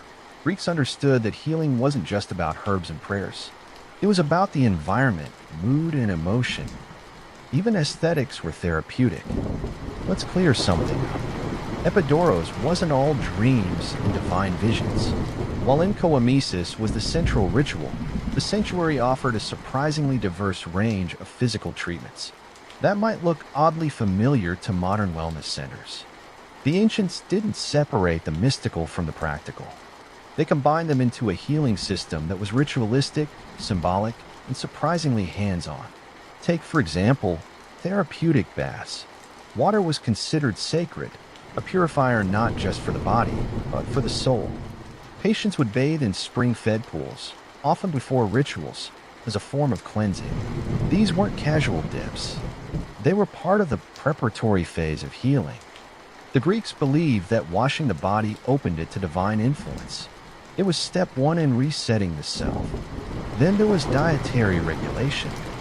The priests at Epidaurus often prescribed specific diets based on one's condition. Light foods, wine diluted with water, fasting. This wasn't about calorie counting. It was about balance. Ancient Greek medicine, influenced by Hippocratic thought, saw disease as imbalance and food as a tool to restore harmony. Ritual fasting before sleep in the Abaton was thought to make the dream state more potent and vivid. Physical activity was also encouraged. Patients walked in the colonnades, exercised in the gymnasia, and attended performances in the theater. Emotional release, movement, and even communal laughter was seen as integral to healing. They didn't have a word for mental health, but they understood that the mind mattered. And what better therapy than a well-timed Greek tragedy followed by a hearty laugh? And yes, there were snakes. Sacred to Asclepios, they symbolized renewal, wisdom, and the cyclical nature of life. Non-venomous serpents slithered through the temple and dormitory spaces. Their touch during sleep was believed to be a healing sign. If a snake approached you in the Abaton, the gods were listening. Terrifying, maybe, but to the ancients, it was sacred reassurance. Even minor surgeries and wound care were performed. Though rudimentary by today's standards, they had tools, salves made from honey and herbs, and even basic antiseptic knowledge. Combined with prayer and ritual, these treatments were holistic in the truest sense. Epidaurus welcomed everyone. Unlike some ancient temples where only elites passed through marble gates, the sanctuary of Asclepios was a beacon to all farmers, merchants, nobles, slaves. Sickness didn't discriminate, and neither, it seemed, did the god of healing. That inclusivity made Epidaurus not just a place of worship, but a living archive of human suffering and hope. Patients arrived from all corners of the Greek world and beyond, some limping, some blind, some carried in on makeshift stretches by friends or family. Others came for chronic illnesses, mental torments, infertility, or unexplained maladies that baffled local physicians. If regular cures had failed, you came here. If no cure had been tried, you came anyway. And it wasn't just the sick who journeyed to Epidaurus. Often, entire families would make the pilgrimage. Some brought their ill children. Others accompanied elderly relatives, hoping for one last chance at relief. In this way, the sanctuary became a bustling mosaic of human stories, each one longing for a divine reply. We know about these people not just from archaeological remains, but from the inscriptions they left behind. On marble slabs near the Abaton, dozens of testimonies were carved in stone. Patient case studies, if you will. One recounts how a man with a paralyzed arm dreamed of Asclepius massaging it and awoke cured. Another tells of a blind woman who, after dreaming of God touching her eyes, regained her vision by morning. Some stories are dramatic, even theatrical. Others are humble and short. But all of them pulse with the same theme: gratitude. These inscriptions served a purpose beyond record keeping. They were public proof, evidence of miracles meant to inspire faith and attract future pilgrims. Imagine walking into the sanctuary, frightened and sick, and reading the carved story of someone just like you who walked out healed. Hope, after all, is contagious, but not everyone was cured. For every miracle etched in stone, there were surely many unrecorded disappointments. And yet, even in failure, patients often left feeling transformed. Perhaps it was the sense of community, the ritual process, or the sheer beauty of the place. Perhaps it was simply being seen, not as a lost cause, but as someone worthy of divine attention behind the tranquil rituals and marble columns of Epidaurus. It was a small army of people who kept the sacred machinery of healing running. This wasn't a free-for-all where pilgrims showed up and hoped for magic. There was a structure, an ancient theocratic healthcare system run by those who knew the rituals, interpreted dreams, and fed the snakes. At the top of this system were the priests of Asclepios, sometimes called Therapeutae, literally attendants or servants of the god. These weren't priests in a modern sense. They acted as caretakers of both the temple and its patients. Part spiritual guides, part psychologists, part ritual technicians, they were trained in the precise ceremonies and dream interpretations that formed the sanctuary's core. When a patient awoke from an incubation sleep, it was these priests who listened to their dreams and translated divine symbolism into actionable steps. But not everything was left to divine whispers. The sanctuary also employed physicians influenced by Hippocratic and Galenic methods. Some were probably hybrids, trained in both practical medicine and sacred rites. They recommended diets, administered salves and massages, and even performed minor surgeries. These healers understood that while divine power could be invoked, practical measures couldn't be ignored. Then came the dream interpreters, specialized priests whose sole purpose was decoding the cryptic nocturnal messages from Asclepios. If you dreamt of snakes wrapping around your neck, or of a god performing surgery with a golden blade, they determined what it meant. A change in behavior, a new offering, a ritual to repeat. Their interpretations could be gentle or alarming, but always carried weight. Support staff also played a role. Temple attendants cleaned the dormitories, managed the sacred animals, maintained the grounds, and guided newcomers through the process. Sacred musicians provided calming melodies in the background, especially during ceremonies. Even scribes were essential. They carved the miracle testimonies into stone, documenting the divine resume of Asclepios, one healing at a time. These people weren't just functionaries. They were custodians of belief, carefully preserving the delicate balance between hope and expectation. At Epidaurus, healing didn't just come from the god. It came through human hands acting in sacred service. And for thousands of pilgrims, that structure gave the experience legitimacy. This wasn't chaos. It was choreography, a divine dance between gods, dreams, and very human helpers. It might seem strange to modernize, but one of the most iconic buildings at Epidaurus wasn't a temple or a hospital. It was a theater, a massive one. Carved into the hillside, the Theater of Epidaurus could seat over 13,000 spectators and is still praised today for its flawless acoustics and symmetry. But what was a theater doing in a sanctuary of healing? For the ancient Greeks, the answer was obvious. Drama was therapy. Attending a performance wasn't just about entertainment. It was a ritual, a cleansing of the soul, a process they called catharsis. The emotions evoked by Greek tragedies and comedies, grief, joy, anger, laughter, weren't distractions from illness. They were treatments. Watching a play about fate and suffering might help a grieving mother release her sorrow. A comedic performance could break the isolation of someone paralyzed by fear. This was group therapy, ancient style. The theater also connected patients to the mythic worldview that underpinned this sanctuary. Many of the plays performed dealt with themes of divine justice, human error, healing, and redemption. Figures like Orestes, Electra, or even Asclepius himself might appear on stage. Their stories weren't just entertainment. They were mirrors showing the audience how even gods and heroes struggled with pain, loss, and rebirth. More than that, the theater served a social function. Pilgrims came from all over the Mediterranean, each with their own dialects, traditions, and gods. In the theater, they sat side by side, laughed together, cried together. That shared emotional experience helped break down barriers. You were no longer a stranger with an illness. You were part of a healing community. Scholars believe performances at Epidaurus were carefully timed to coincide with major religious festivals for Asclepios. After sacrifices, rituals, and dream incubation, patients could attend the theater and reflect on what they had experienced. It was the final act of a multi-day therapeutic journey, one that involved the body, the spirit, and now the emotions. When you walk through the ruins of Epidaurus today, it's hard not to feel the weight of history pressing softly against the silence. The columns may be broken, the statues weathered, but the spirit of the sanctuary still lingers in the air. And what it represents is something the modern world is just beginning to remember, that healing is more than a prescription. It's an experience. For centuries, the sanctuary of Asclepios thrived as the premier healing center of the ancient world. Other Asclepia existed, in places like Kos and Pergamon, but Epidaurus was the heart. Even the Romans, practical as they were, respected its power. The sanctuary remained active until the rise of Christianity, when pagan temples were shuttered or repurposed the sacred. Snakes vanished. The dream halls went quiet, and Asclepios, once a god, was demoted to myth. But his legacy didn't die.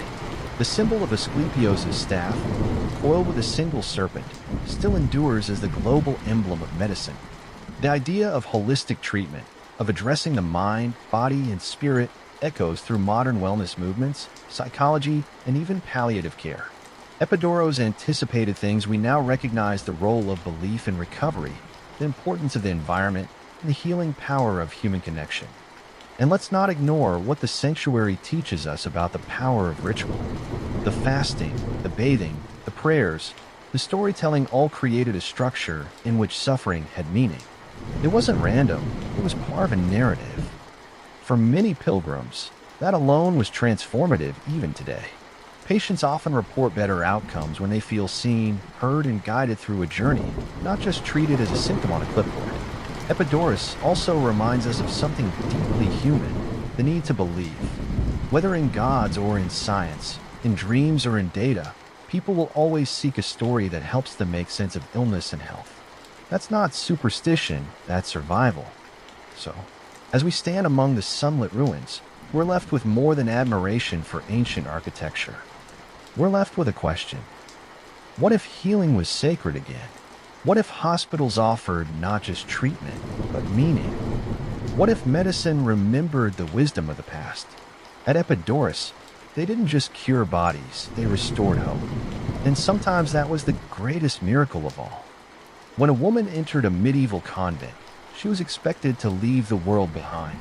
Along with her dresses, jewelry, and last name, she also handed over her right to any physical affection ever again. In theory, she became a bride of Christ. In practice, the marriage was often open to interpretation. The vow of chastity was serious business. No touching, no flirting. Definitely no midnight rendezvous in the cloister garden with Brother Thomas from down the hill. But as any good historian or bishop with a headache will tell you, vows are only as binding as the will to follow them, and in many convents the will was flexible. For some nuns, the vow of chastity was treated more like a suggestion. After all, if you're locked behind stone walls for decades, surrounded only by other women and the occasional suspiciously handsome confessor, things can get blurry. Very blurry. Some got creative. There were whispered arguments that affection didn't count if it wasn't intentional. Others leaned into spiritual loopholes. If Christ was your heavenly husband, then who could object to a little passion, mystical or otherwise? Especially if you wrote it down in Latin. Reports from church officials sent to check that everything was pure and pious often contained delicately phrased complaints like excessive familiarity between Sisters Oregon. Unescorted male visitors to the orchard translated someone was misbehaving, and it was probably happening near the apples. Then there were the convents that ran more like noble dormitories. Wealthy families would send off their troublesome daughters with a clear expectation that someone else would deal with their enthusiasm. Some convents tried, Others shrugged and hoped the bishop didn't visit too often, of course.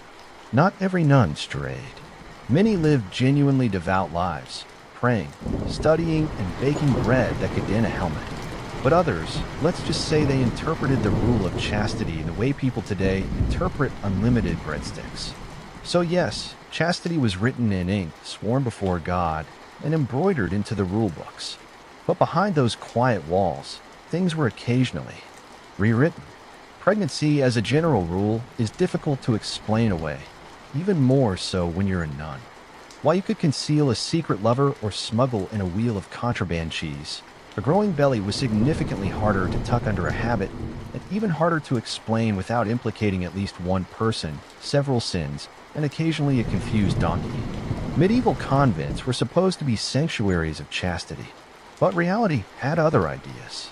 Church records, bishopric complaints, and truly scandalized abbesses all suggest one consistent truth. Nuns are getting pregnant. Not hypothetically, not symbolically, physically, undeniably, and inconveniently pregnant. The excuses were often creative. Some claimed demonic possession. Others cited miraculous conception, which, while technically possible in biblical precedent, was treated with skepticism when it happened 3 towns over and involved Brother Jacques, the choir director. One nun even claimed she fell on a man. Hard to argue with gravity. Once discovered, convents usually responded with panic and strategic memory loss. The pregnant nun would be sent on retreat or develop a sudden, prolonged illness requiring total seclusion if she gave birth. The baby might be whisked away under the cover of night, either to a foundling home, a sympathetic relative, or in the darker cases, nowhere good at all. Some infants were quietly buried on convent grounds with headstones that read like vague apologies to God. The father? That was always the next question, and the answers varied. Priests, traveling nobles, gardeners. In one memorable trial, the accused was a wandering musician with a harp and indecent smile. No further explanation was given or needed. Punishment was equally inconsistent. Peasant-born nuns might be excommunicated and sent away in disgrace. Noble-born sisters, on the other hand, often received stern warnings and a sabbatical. One particularly brazen abbess got caught with a lover and a child and still managed to keep her job. Clearly, management worked differently back then. Of course, the church insisted these were isolated incidents, rare, tragic, deeply regrettable. And yet the archival paper trail says otherwise. Parchment doesn't lie, especially when it's soaked in scandal. If there's one thing medieval convents underestimated, it was the power of stationery. Love in the cloister was a delicate operation, silent, coded, and written with a kind of flowery Latin that could either be a romantic confession or a very intense prayer. Nuns may have taken vows of silence, but their quills are far less obedient. Letters were everything. When face-to-face trysts were too risky and meaningful glances across the chapel became unfulfilling, love found its loophole through ink and wax. Some slipped through cracks in the cloister wall. Others were tucked into loaves of bread or passed via suspiciously helpful novices with excellent poker faces. The contents ranged from sweet to unprintable. One nun wrote to her priest lover that she longed to drink of his chalice of devotion. The bishop investigating the case was so unsettled he ordered the letter burned twice, just to be sure. These secret romances weren't always fleeting flings either. Some lasted years. One nun in France maintained correspondence with a young nobleman for over a decade, outliving 2 abbesses and at least 3 failed attempts to catch her. She finally got caught after quoting Ovid a little too accurately in the convent's choir book. Naturally, the church took a dim view of this literary lust. When letters were discovered, punishments followed: excommunication, penance, confinement to solitary prayer, or worse, a forced public reading of the letters before the entire convent, which may have been more humiliating than divine judgment. And the lovers? If they were men of the cloth, they were usually reassigned to a colder, less romantic post. If they were laymen, well, one was once flogged, fined, and ordered to never again speak to women of the cloth or otherwise. His reply? Can I still write? Even more embarrassing were the cases where love letters got intercepted and passed around like medieval gossip columns. Imagine spending hours composing your deepest, holiest affections only for them to be read aloud by a giggling novice over meat and cheese. Still, the ink kept flowing, because when walls were high and eyes were watching, love adapted with metaphor, innuendo, and very determined handwriting in theory. A convent was a fortress of purity. In reality, it was more like a boarding school with walls, and in some cases, a surprising number of escape routes. Medieval nuns weren't just spiritually restless, some were physically inventive. And if you're imagining dainty women gently tiptoeing through a rose garden gate, you'd be wrong. Some of these escape attempts involved scaling walls with bedsheets, bribing guards, crawling through underground drains, and in one case, dressing as a monk and walking out the front door like it was a normal Tuesday. The motivations varied. Some fled to reunite with lovers. Others simply hated monastic life. A few wanted to return home after realizing that eternal silence meant exactly that, even during meals. Perhaps the most legendary of all escapees was Sister Benedetta of Verona. Sent to the convent at age 14, she made 3 separate attempts to flee. On the 3rd try, she disguised herself as a novice from a neighboring abbey, forged travel papers, and escaped on a cart of vegetables. She reportedly made it halfway to Venice before being caught, not because of her disguise, but because she kept trying to flirt with the guard. Some escapes were more dramatic. In Saxony, a group of nuns staged a collective breakout after their abbess banned music. They overpowered the gatekeeper with a loaf of stale bread and vanished into the woods. Church authorities later described them as disoriented and unrepentant, which frankly sounds like the tagline for an excellent medieval drama. When caught, escaped nuns were usually hauled back and subjected to some delightful combination of public shame, fasting, and being locked in a cold stone room with nothing but crucifix and disappointment. Repeat offenders, and there were many, might be transferred to stricter convents where the food was worse and the walls were higher. But for some, even that wasn't enough to extinguish the flame of rebellion. A few nuns escaped, married their lovers, and lived out their days pretending they'd never seen a cloister, let alone lived in one. Because sometimes the habit just didn't fit, and the window was open. Every scandal has its icon, and in the annals of convent impropriety, Sister Agnes of Würzburg deserves her own stained glass window, preferably one that blushes. Agnes was, by all accounts, an intelligent and charming nun, with a notable gift for music, prayer, and hosting a night in her cell for over a year. Yes, a night, a real one. Armor, sword, probably some tragic backstory. His name has been lost to history, which is suspicious in itself. But what we do know is that he was reportedly recovering from wounds sustained in battle. Where exactly this battle took place is unclear. It may have been in a field, a tavern, or perhaps the convent courtyard after he tripped trying to sneak in. According to the bishop's records, the night was discovered after a novice reported strange clanking noises coming from Agnes's cell. Upon investigation, church officials found a man hiding behind a tapestry, eating preserved figs and humming hymns to pass the time, his only defense. Sister Agnes is a healer of both body and soul. Agnes, to her credit, did not deny the affair. In fact, she seemed genuinely annoyed to be interrupted. She stated that she was caring for the wounded and that compassion is a holy virtue, which is true, though rarely invoked to justify cohabitation with a chain-mailed boyfriend.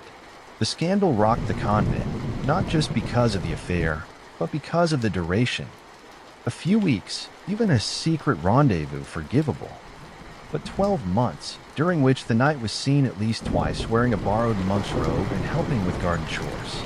That took planning and commitment. The fallout was swift and theatrical. Agnes was stripped of her position, publicly shamed and reassigned to a stricter order.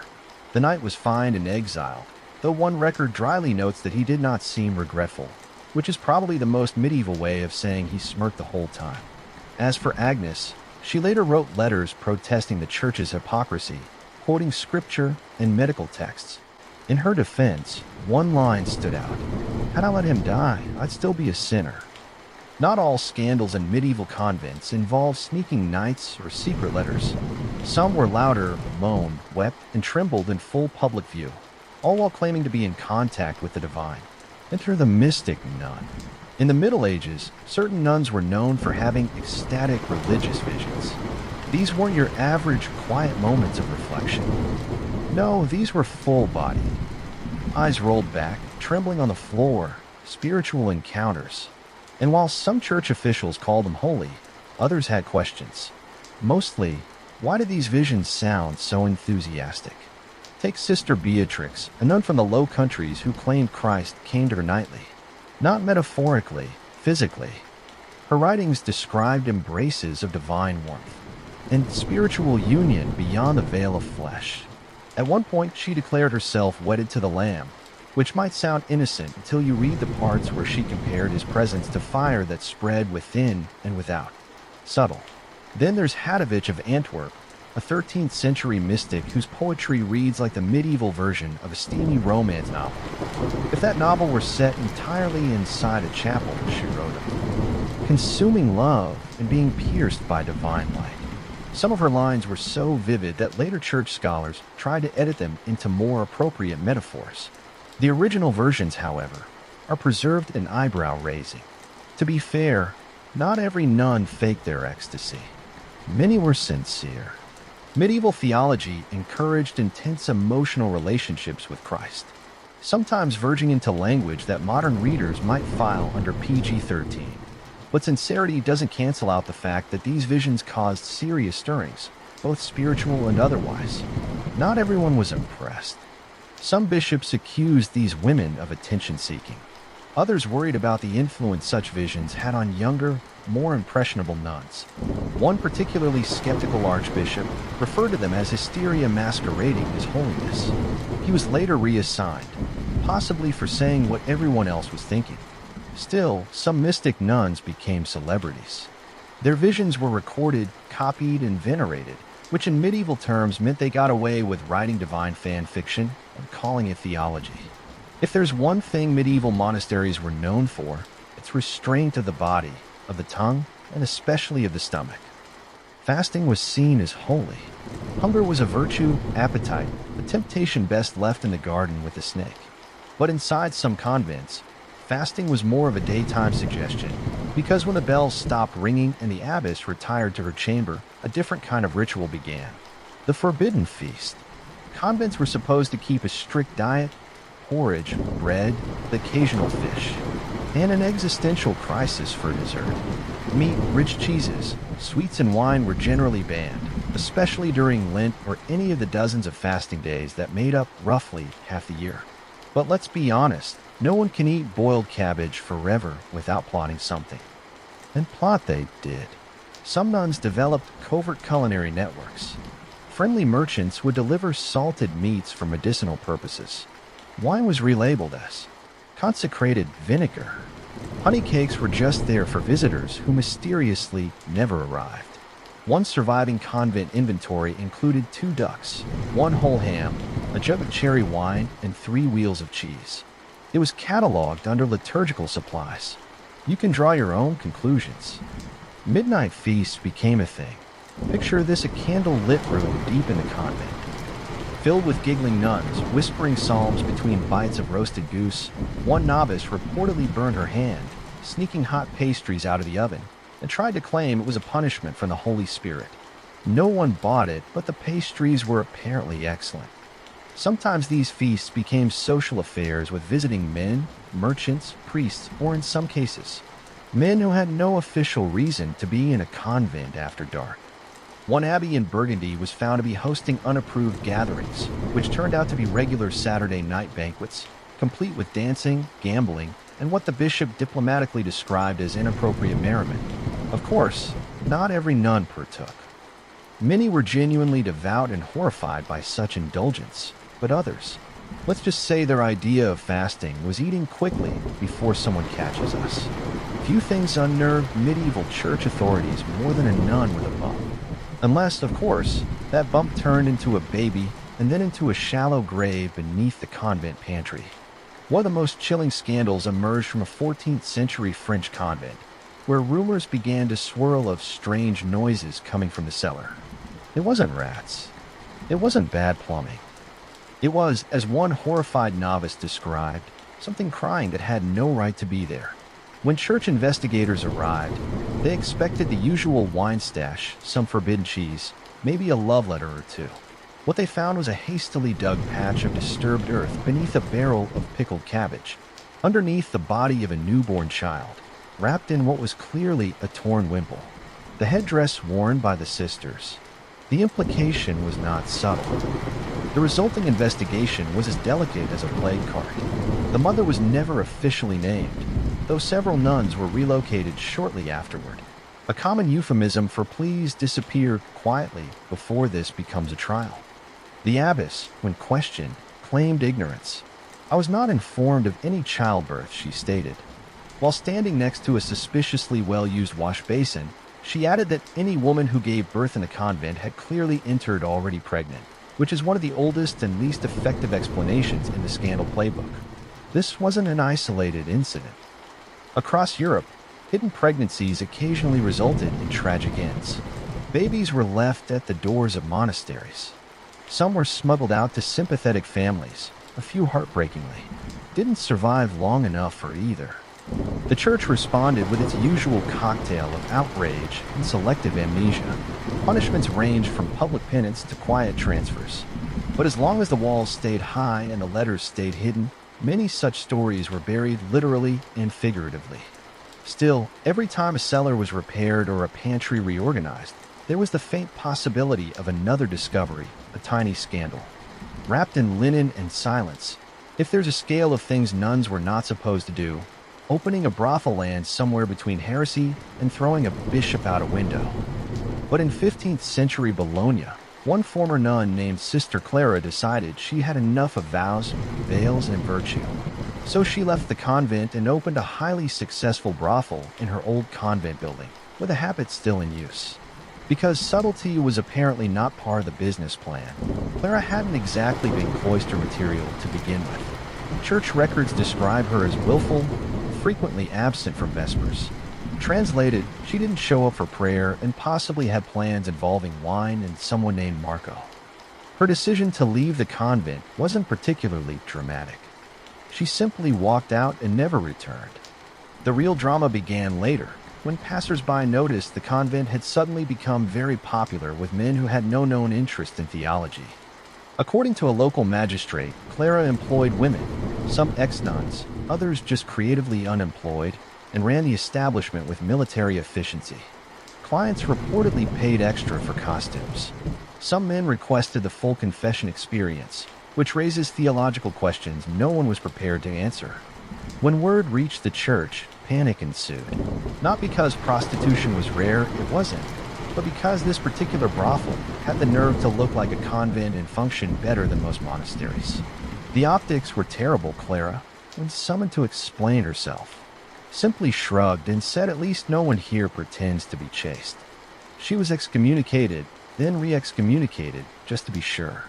The building was seized, the operation dismantled, and Clara was allegedly sent to a nunnery far from Bologna, which seems like an odd choice, but perhaps poetic justice. Yet her legacy lingered. For years afterward, the site was colloquially known as the Cloister of Delight. It even appeared in bawdy plays and songs. And though the church tried to erase her memory, Clara became something of a folk legend, the nun who skipped salvation and went into hospitality.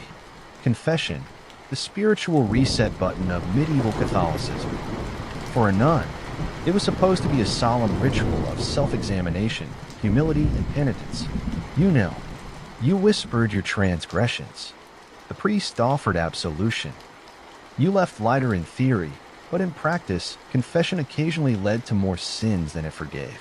Enter the confessor scandal, the genre of misbehavior so common it nearly became cliché. The setup was simple. One priest, many nuns, and an enclosed space designed specifically for private conversation about temptation. What could possibly go wrong? Quite a lot, it turns out. Some confessors took their spiritual duties seriously. Others took ministering to the soul as an open invitation to explore the rest of the nun's emotional terrain, especially if she was young, anxious, or from a wealthy family whose influence might protect them both. Boundaries were porous, the curtains were thick, and ecclesiastical supervision was mostly theoretical. In one infamous case, Father Anselm of Tours heard confessions of 30 nuns and somehow managed to develop special spiritual intimacy with 10 of them. The abbess began to suspect something when Sister Magdalene emerged from confession, giggling and smelling faintly of clove wine. Reports of impropriety trickled in across Europe. Some confessors were caught meeting nuns at odd hours. Others received love letters disguised as theological questions. One was discovered with his hand on a novice's knee, claiming he was checking her for signs of demonic possession. Creative, at least.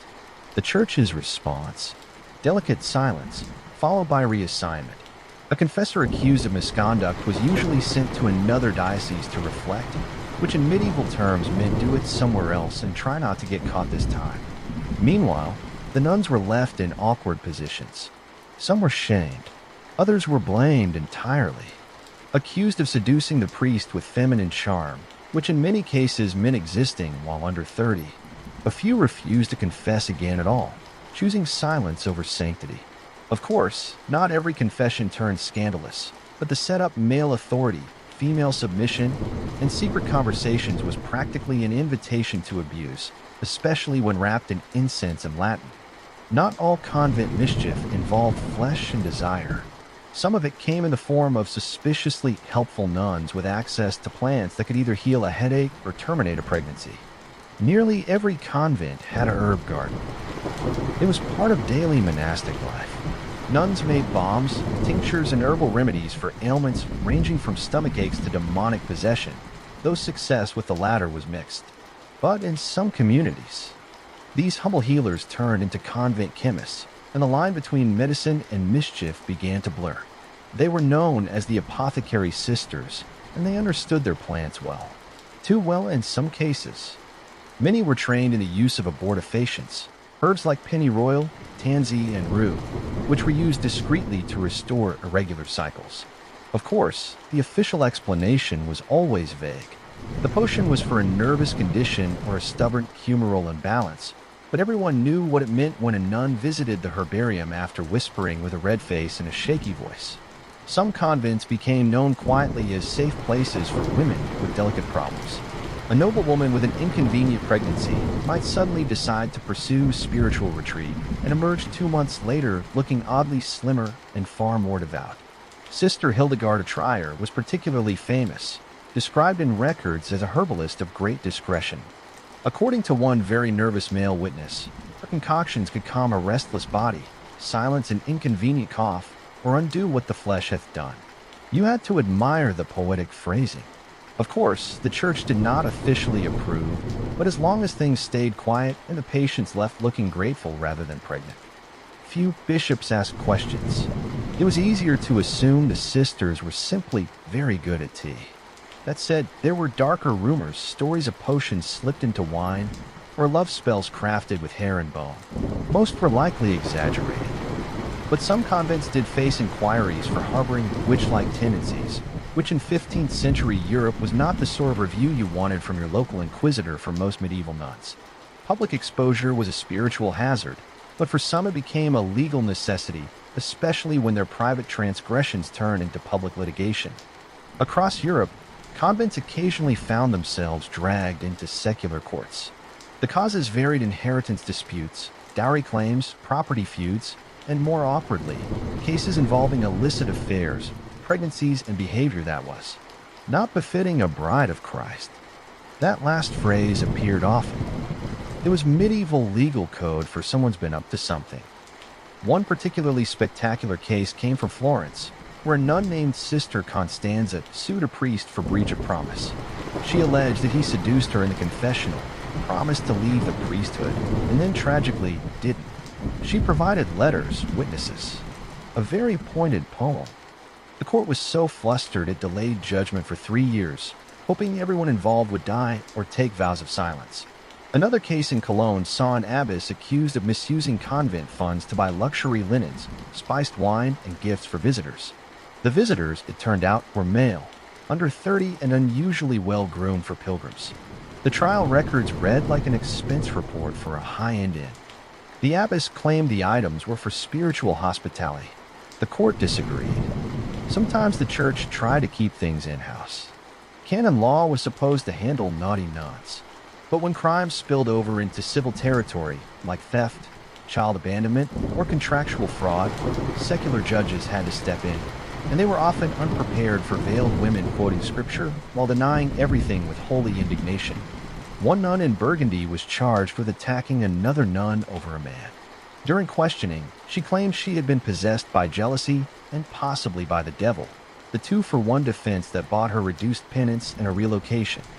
These courtroom dramas were usually quieted as quickly as possible. The church didn't enjoy broadcasting its internal soap operas, but word always got out. Local taverns would buzz with phrases like, "Did you hear about the nun with the wine bill?" Or "She brought her dowry and her boyfriend to court." In a world where few could read and fewer could fact-check, relics were the medieval version of verified badges, and some convents collected them with all the restraint of a modern teenager at a clearance sale. Holy bones, scraps of cloth, drops of saintly blood. These items drew pilgrims' donations and prestige. For many nuns, relics were sacred connections to heaven. For others, they were more like revenue streams. Take Abbess Euphemia of Thuringia, who claimed her convent housed a piece of Mary Magdalene's hairbrush. Not a splinter of the true cross, not a veil fragment, but a grooming tool from the most misunderstood woman in Scripture. Euphemia described it as heaven-centered and encouraged visiting pilgrims to kneel before it and leave coins. The bishop, on inspection, discovered it was almost certainly a comb from a local merchant and smelled faintly of rosemary and goat. Then there's the convent in Bruges that proudly displayed the fingernail of Saint Apollonia, patron saint of toothaches. When scholars examined it, they found it was, in fact, a sliver of cow horn. The abbess insisted the miracle came not from the relic itself, but from faith in its idea, a bold theological pivot, to say the least. Some nuns became quite creative. One claimed to have a handkerchief used by the Virgin Mary, still damp with tears. Centuries later, another swore she owned a thorn from the crown of thorns, despite living in a convent located hundreds of miles from any known trade route. When asked how she acquired it, she simply smiled and said the Lord provides, to be fair. Not all these relics were fakes. Some were genuinely ancient, mysterious, and possibly holy, but the sheer volume of relics claimed by convents, including 6 different skulls of John the Baptist and 3 navels of Christ, suggests that enthusiasm occasionally outpaced accuracy. Still, relics worked. Pilgrims came, coins clinked, and convents that couldn't attract visitors with sermons found that bones, real or not, were excellent marketing. Behind the convent walls, it wasn't all rosaries and repentance. Some nuns were running soft power empires, conducting correspondence, managing land, and outmaneuvering bishops, all while pretending to care deeply about embroidery. These weren't your average sisters. They were abbesses, often from noble families, and they understood something crucial about medieval life. Influence wasn't sinful if you called it stewardship. Take Abbess Matilda of Essen, who effectively ran her abbey like a duchy. She negotiated land deals, hosted royal guests, and once publicly corrected a visiting count's Latin. She was revered as pious and terrifying, a combination that allowed her to get things done while technically never leaving the cloister. Many convents controlled vast estates. The church may have frowned on women wielding authority, but it had no problem accepting their taxes. That left abbesses and senior nuns in charge of finances, agriculture, and disputes with tenant farmers. And like any good landowner, they sometimes bribed local officials, forged a deed or two, and encouraged favorable tithes through blessings. One convent in Normandy famously negotiated its own treaty with a rival monastery after a dispute over fishing rights turned into a full-blown holy turf war. The abbess at the time, Sister Julienne, wrote a peace letter described by scholars as unusually sharp for a woman sworn to humility. The translation: she absolutely roasted the abbot in flawless Latin. Then there was the political matchmaking. Noble families frequently installed their daughters in convents, not always for piety, but for strategic placement. A nun from the right lineage could serve as a family agent, passing along information, lobbying quietly, or even delaying papal decisions with conveniently lost letters. Some convents had spies, some had lawyers. One German abbey reportedly employed a scribe who also knew fencing, which suggests their copy editing process was especially intense. Of course, the church noticed and occasionally tried to crack down, but as long as the sisters remained outwardly devout, there was little the hierarchy could do. You can't excommunicate someone for being too competent. Even if they're clearly running the place like a velvet glove mafia, by the late Middle Ages, some convents had evolved into something resembling self-contained cities, complete with economies, hierarchies, gossip, secrets, and yes, the occasional underground baby swap. Not all scandals wore a sultry smile or left behind a pile of love letters. Some were silence. Not the holy kind, but the strategic kind. The kind of silence that kept reputations intact, that covered up the crying, the blood, the sudden illness, the nun who mysteriously vanished after taking ill, and whose cell was given to a new novice by morning. Because sometimes the scandal wasn't loud. It was procedural. Take the case of Abbess Theodora, who ruled her convent like a medieval CEO. She managed lands, hosted dukes, and held prayer vigils so elaborate they required seating charts. When 3 of her novices turned up pregnant over the span of 1 year, she insisted it was the result of spiritual temptation and ordered stricter fasting for everyone but herself. When local clerics raised questions, she accused them of envy and threatened to withhold intercessory prayer for their souls, a chilling flex even for the 14th century. Other convents simply leaned into their notoriety. The Abbey of St. Lucilla outside Milan quietly gained a reputation as a refuge for reformed women, a vague term that meant former courtesans who now spend 20% of their day in prayer and 80% in expensive robes. They hosted musical recitals, charged admission for feast day processions, and kept peacocks, actual live peacocks, in the garden. The bishop called them a minor concern. Rome called them profitable. In England, one nun was so successful at forging indulgences that her scrolls made it all the way to your cathedral, where they were blessed by a bishop before anyone realized they were printed using ink mixed with berry wine. Even the devout weren't immune to strange practices.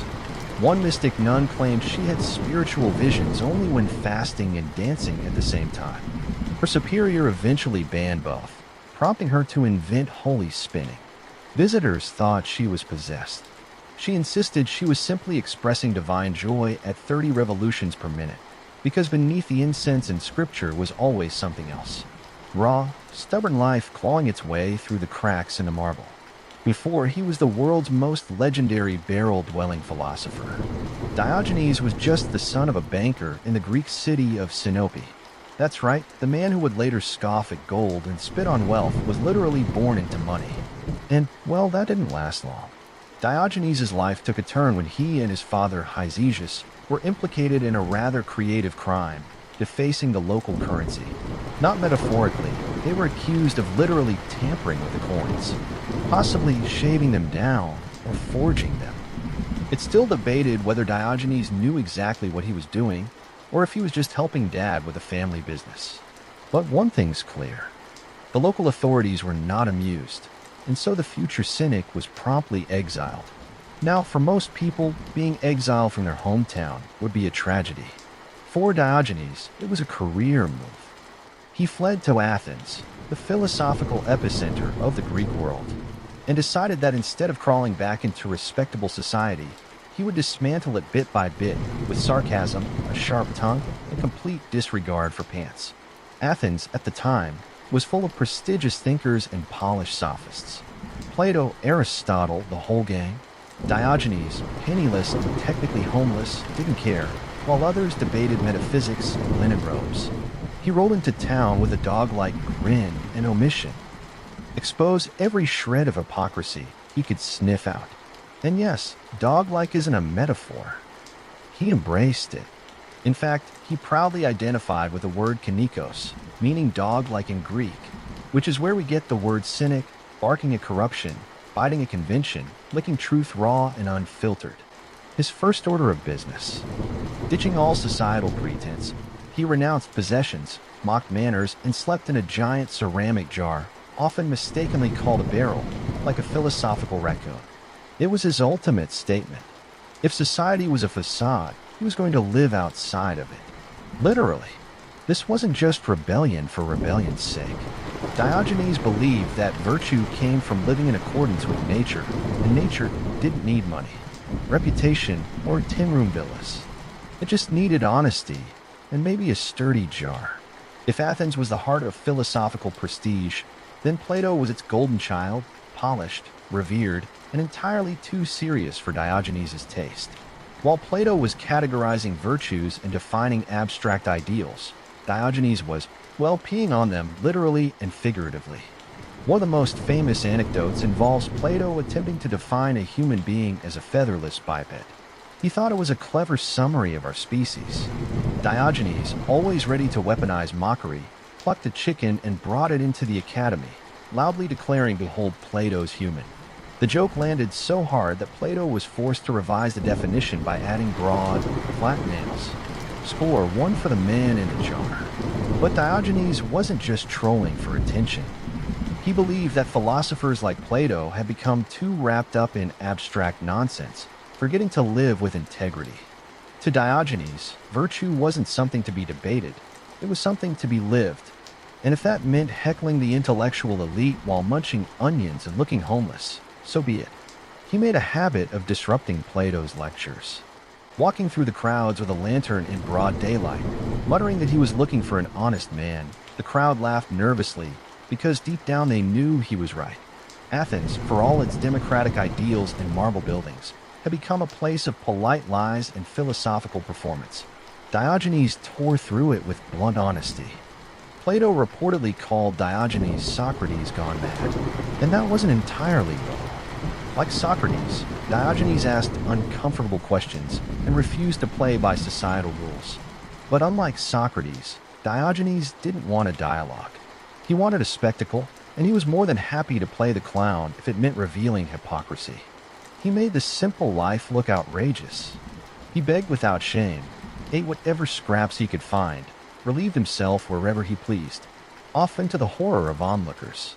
But each action, however crude, was a philosophical statement. Why should he feel shame for natural functions when others felt no shame for lying, cheating, and hoarding wealth?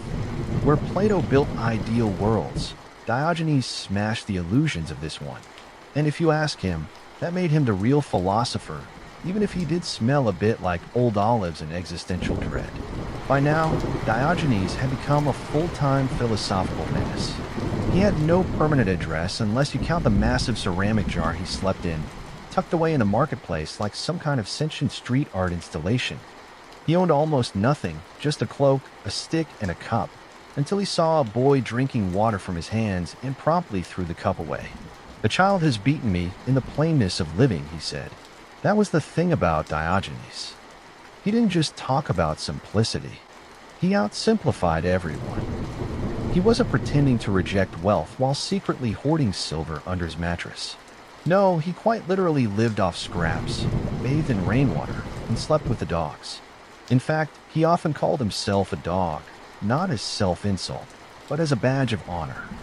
Dogs live naturally, without shame, pretense, or obsession with status. And that's exactly how Diogenes wanted to live, Bach included. Then there was the lamp or lantern, depending on the translation, which he famously carried during the day. "What are you doing?" people would ask. "Looking for an honest man," he'd grumble. Of course, the subtext was clear. He wasn't finding one. He wasn't even hopeful. The joke was the point, a slap in the face to everyone who thought themselves virtuous while living lives dripping in compromise. His daily life became performance art, and every gesture was a lesson when he was. Once caught masturbating in public, he reportedly quipped, "If only it were as easy to relieve hunger by rubbing my stomach." Crude. Absolutely. But for Diogenes, natural acts weren't shameful. Hypocrisy was. And let's be clear, Diogenes wasn't poor because he had to be. He had offers of shelter, food, even patronage from wealthy admirers. He turned them down like someone dodging a pyramid scheme for him. Accepting charity meant chaining yourself to obligation, and Diogenes wouldn't be leashed. Not by money, not by decorum, and definitely not by society's awkward coughs when he did something uncivilized in public. He wasn't living on the fringe of society. He had planted himself there like a thorn, sharp, uncomfortable, and impossible to ignore. If everyone else was busy polishing their masks, Diogenes was proudly showing his dirt. And in a world full of roles and rituals, that was the most radical act of all. One of the most iconic encounters in ancient philosophy, and possibly in all of history, happened between the dirtiest man in Athens and the most powerful man on earth. Enter Alexander the Great, a young conqueror with the ego of a god and the army to back it up. After hearing stories about Diogenes, Alexander was intrigued. Here was a man who had nothing, wanted nothing, feared nothing, and yet commanded attention across the Greek world. Naturally, Alexander had to meet him. He found Diogenes lounging in his jar, sunbathing like a stray cat that just happened to be fluent in moral philosophy. The king of Macedon approached and asked the famous question, "Is there anything I can do for you?" And Diogenes, without even sitting up, replied, "Yes, stand out of my sunlight." Mic drop. Alexander's entourage was horrified. This man had just dismissed the ruler of most of the known world like an annoying vendor. But Alexander, he was impressed. According to legend, he turned to his men and said, "If I were not Alexander, I would wish to be Diogenes." It's the kind of statement history professors love to quote and YouTube comment sections love to misattribute. But regardless of its historical accuracy, the moment captures the essence of Diogenes. In a world obsessed with power, he was untouchable because he wanted absolutely nothing. He had no palace, no army, no reputation to protect. You can't bribe a man who sleeps in a jar. You can't blackmail a man who begs for food. And you definitely can't impress a man who finds luxury laughable.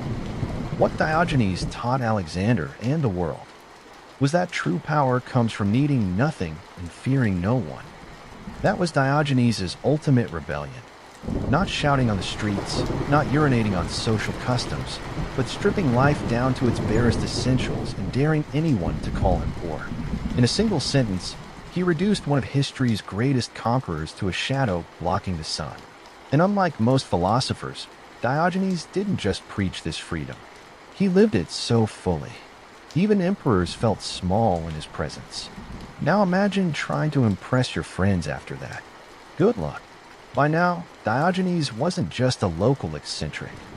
He was the embodiment of a new way of thinking, cynicism, and not the watered-down version we throw around today when someone's being grumpy about politics. No, the original cynicism was feral, raw, and had fleas. Diogenes believed that society had become rotten because it was built on lies. Lies about happiness, virtue, success. People spent their lives chasing wealth, climbing social ladders, and stuffing their heads with abstract nonsense. Diogenes took one look at all that and said, "No thanks, I'd rather sleep in a pod and eat scraps." At its core, cynicism was about living in harmony with nature. That meant shedding all artificial needs, luxury, fame, political ambition, and returning to a life of simplicity and self-sufficiency. If nature didn't hand you a golden goblet, then maybe you didn't need one.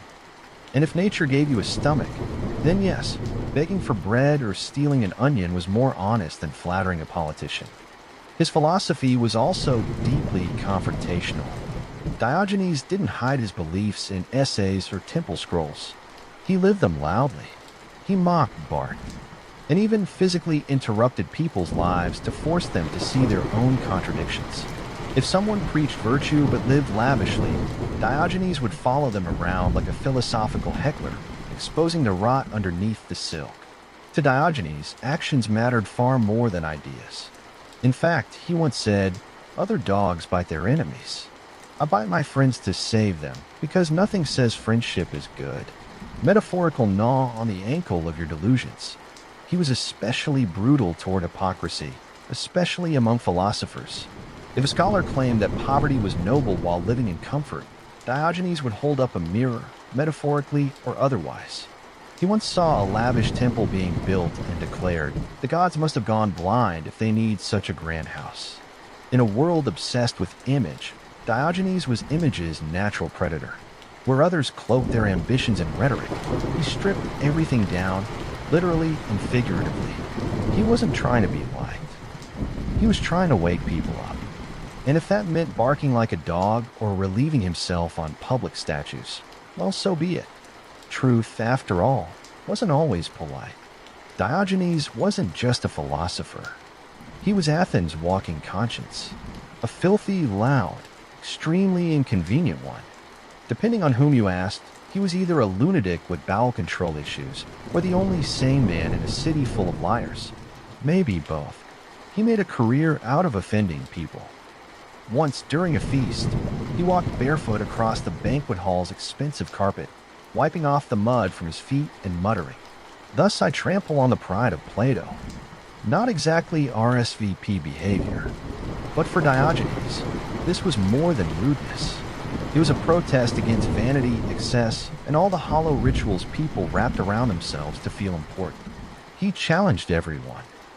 When he saw a wealthy man donating to the poor just to be admired, Diogenes muttered, "That's not charity, that's investment." Another time he saw a man getting angry at being slapped and said you shouldn't be upset. It was just flesh striking flesh. This wasn't just philosophy, it was psychological judo. But the real genius of Diogenes wasn't just in what he said, it was how he lived. His daily existence was a critique of everything people took for granted. He turned the world upside down and held it there, waiting to see what coins fell out.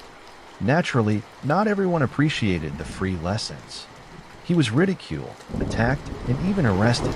Though trying to arrest a man with no possessions and no shame was like trying to confiscate smoke in one city after being captured and sold as a slave. "Yes, really," he calmly told the auctioneer. "Sell me to a man who needs a master." Let that sink in. He ended up with a Corinthian man named Xeniades who didn't just buy Diogenes. He took him home and let him run the household, educate the children, and essentially become a sarcastic live-in life coach. Somehow Diogenes turned slavery into a lecture series.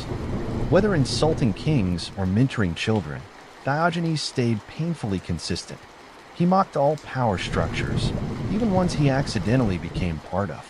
If someone ever did try to praise him too much, he'd remind them that he was just a dog chasing truth and occasionally peeing on golden statues. He was society's permanent splinter. The more you tried to ignore him, the deeper he lodged into your conscience. To say Diogenes had strong opinions about social conventions would be like saying the sun is a bit warm. He didn't just reject polite customs. He launched a one-man war against them with the ferocity of a barefoot prophet and the hygiene of a disobedient raccoon. Bathing, overrated; dining etiquette, pointless. Shame, a tool used by cowards and hypocrites to hide behind marble columns. Diogenes believed that most societal norms weren't there to help people. They existed to control them, to shame them into conformity, and to separate the powerful from the poor. So naturally, he decided to live in a way that defied every single one of them. He often walked around barefoot through broken streets, even in the winter. When asked why he didn't wear shoes like a normal person, he replied, "If I were in need of shoes, I'd be more distressed about my life than my feet." Diogenes also had a knack for performing embarrassing bodily functions in public, and not out of ignorance. He knew exactly what he was doing. These acts weren't random. They were statements.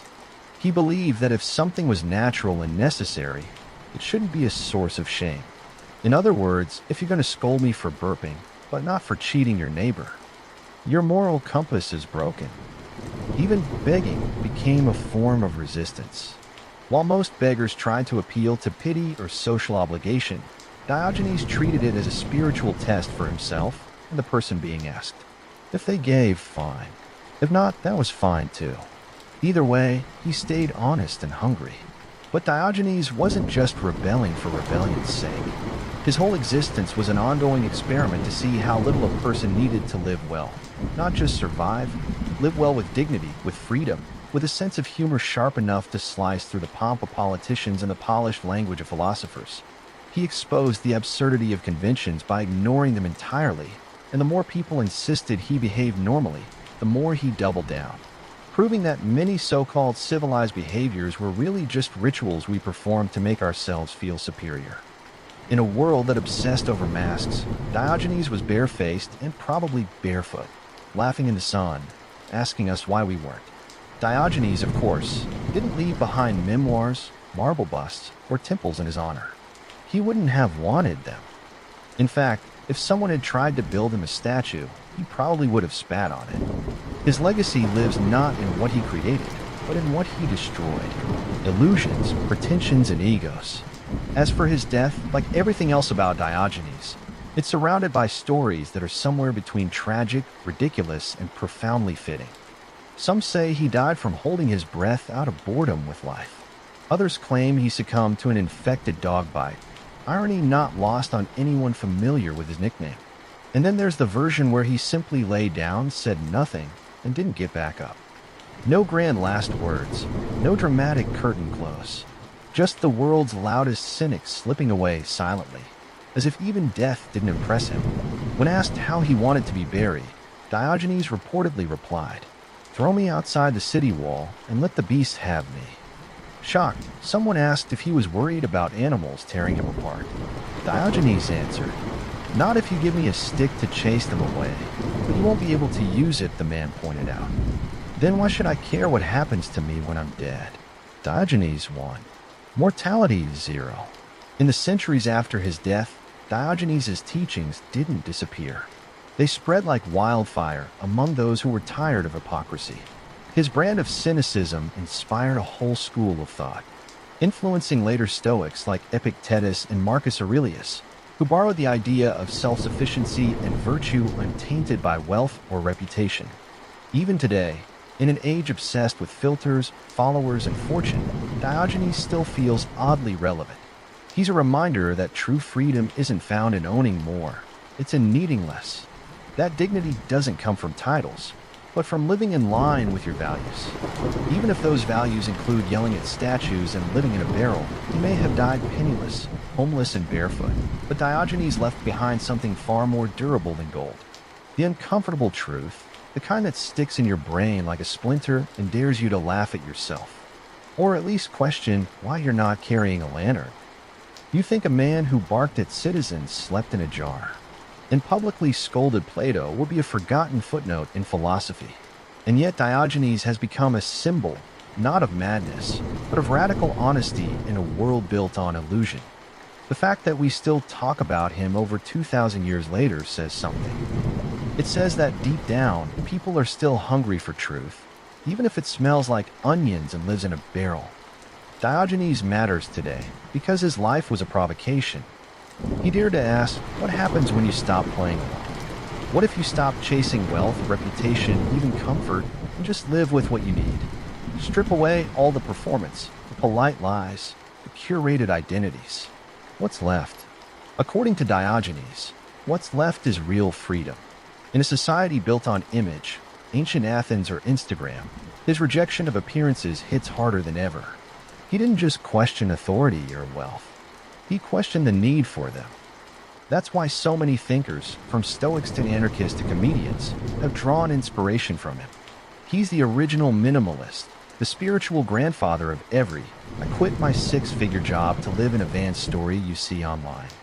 Even Diogenes' crudeness has a place. He used shock not to offend, but to expose. He wanted people to feel the discomfort, because that's where reflection starts. If you're more disturbed by someone relieving themselves in public than you are by corruption in government or greed in religion, then Diogenes would say your priorities are upside down. And while his methods were unconventional, the core message is timeless. Virtue is not something you buy, brand, or broadcast. It's how you live when no one's watching. Or in Diogenes' case, when literally everyone is watching and you just don't care, he reminds us that wisdom doesn't always wear robes. Sometimes it shouts from a jar, laughs in your face, and refuses to move out of the sunlight. In a world overflowing with noise, branding, and nonsense, Diogenes invites us to be something different, honest, unfiltered, and just a little bit dog-like. And maybe, just maybe, that's what makes him the wisest lunatic who ever lived. By the early 1870s, the northern plains were seething with tension, slow, grinding buildup of broken promises, land theft, and cultural collision. At the heart of it was the Black Hills, a region sacred to the Lakota Sioux, who called it Pahasapa. The U.S. government had recognized this territory as belonging to the Lakota in the 1868 Fort Laramie Treaty on paper, The land was theirs forever, but forever, in this case, lasted about 6 years. Everything changed in 1874, when gold was discovered in the Black Hills by an expedition led by none other than George Armstrong Custer. Word got out, and like flies to honey, thousands of prospectors poured into the region, violating the treaty and desecrating sacred ground. The government, rather than enforce its own agreement, tried to buy the land from the Lakota. They refused. This wasn't just about gold. It was about survival, sovereignty, and the erosion of their way of life. To Washington, the Lakota and their allies were now hostiles. They weren't negotiating, they were resisting. The U.S. Army was ordered to bring all native groups onto reservations by January 31, 1876. Any group that didn't comply would be treated as enemies. Many didn't even receive the message. Scattered as they were across vast winter hunting grounds, others simply refused. They had no intention of abandoning their freedom for a life of dependence and confinement. What was forming on the plains wasn't just a disagreement, it was a collision course. A loose alliance of Lakota, Cheyenne, and Arapaho warriors, led by legendary figures like Sitting Bull and Crazy Horse, began to gather. They were not a formal army, but they were bound by purpose to protect their land, their people, and their way of life. They knew war was coming. Meanwhile, the U.S. military planners, confident in their numbers and technology, saw the tribes as disorganized and divided. They couldn't have been more wrong. The Plains warriors were highly mobile, intimately familiar with the terrain, and motivated by the deepest of causes. The powder keg was lit, the fuse was burning, and soon, the clash that would become the Battle of Little Bighorn was hurtling toward history. George Armstrong Custer was not your average military officer. By 1876, he was a household name, a flamboyant, divisive Civil War hero with a reputation for boldness, recklessness, and a dangerous addiction to glory. With his flowing blonde hair, flashy uniforms, and appetite for headlines, Custer seemed more suited to a stage than a battlefield. And yet his daring had earned him both respect and resentment. After the Civil War, Custer had been assigned to the western frontier as a lieutenant colonel in the 7th U.S. Cavalry. His job enforced federal Indian policy, which increasingly meant forcing native tribes onto reservations peacefully if possible, violently if necessary. By 1876, Custer was eager for a fight. His political ambitions were simmering, and a decisive military victory could restore his reputation after a public feud with President Ulysses S. Grant's administration. He wasn't just chasing Indians, he was chasing relevance. As tensions escalated with the Lakota and their allies, Custer was ordered to join a three-pronged campaign to locate and subdue the so-called hostiles. The plan was to encircle the native encampments and force them into submission. Custer's column would approach from the east, while General John Gibbon's troops came from the west and General George Crook's forces advanced from the south. But from the beginning, the plan suffered from overconfidence and poor coordination. The terrain was rugged, the distances vast, and the intelligence shaky at best. Most U.S. officers, including Custer, believed they were facing a small, scattered group of warriors. They had no idea that thousands of Lakota, Cheyenne, and Arapaho had come together for a summer gathering near the Little Bighorn River, the largest native force ever assembled on the plains. Custer, as usual, wanted to strike quickly and claim the glory for himself. He declined reinforcements, refused to bring Gatling guns that would slow him down, and ignored orders to wait. Instead, he pushed ahead with his 600 men, splitting his forces into 3 battalions for a surprise attack. It was audacious, bold, and catastrophically misinformed, because what lay ahead was not a broken village of stragglers. It was a unified, battle-hardened force ready to defend its way of life.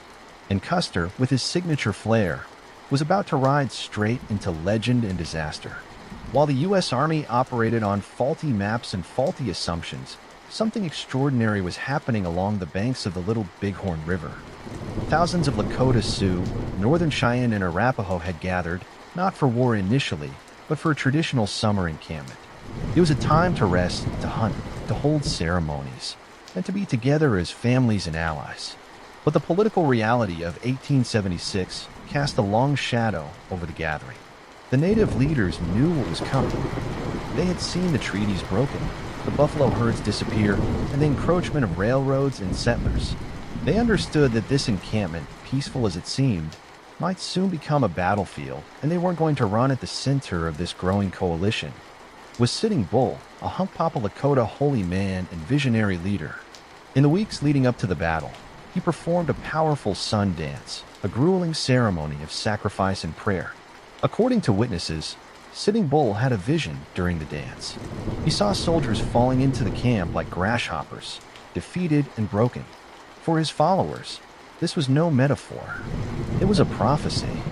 And then there was Crazy Horse, a warrior of almost mythical skill and bravery. Quiet, reclusive, and deeply committed to protecting his people, Crazy Horse had already earned a reputation as a fearless leader in earlier battles. He would soon prove himself again, charging directly into enemy lines with a blend of daring and tactical brilliance. Other leaders, like Gaul and Two Moons, also emerged as key voices. Though the tribes did not operate under a single centralized command, their unity in this moment was remarkable. They were defending more than land. They were defending freedom itself.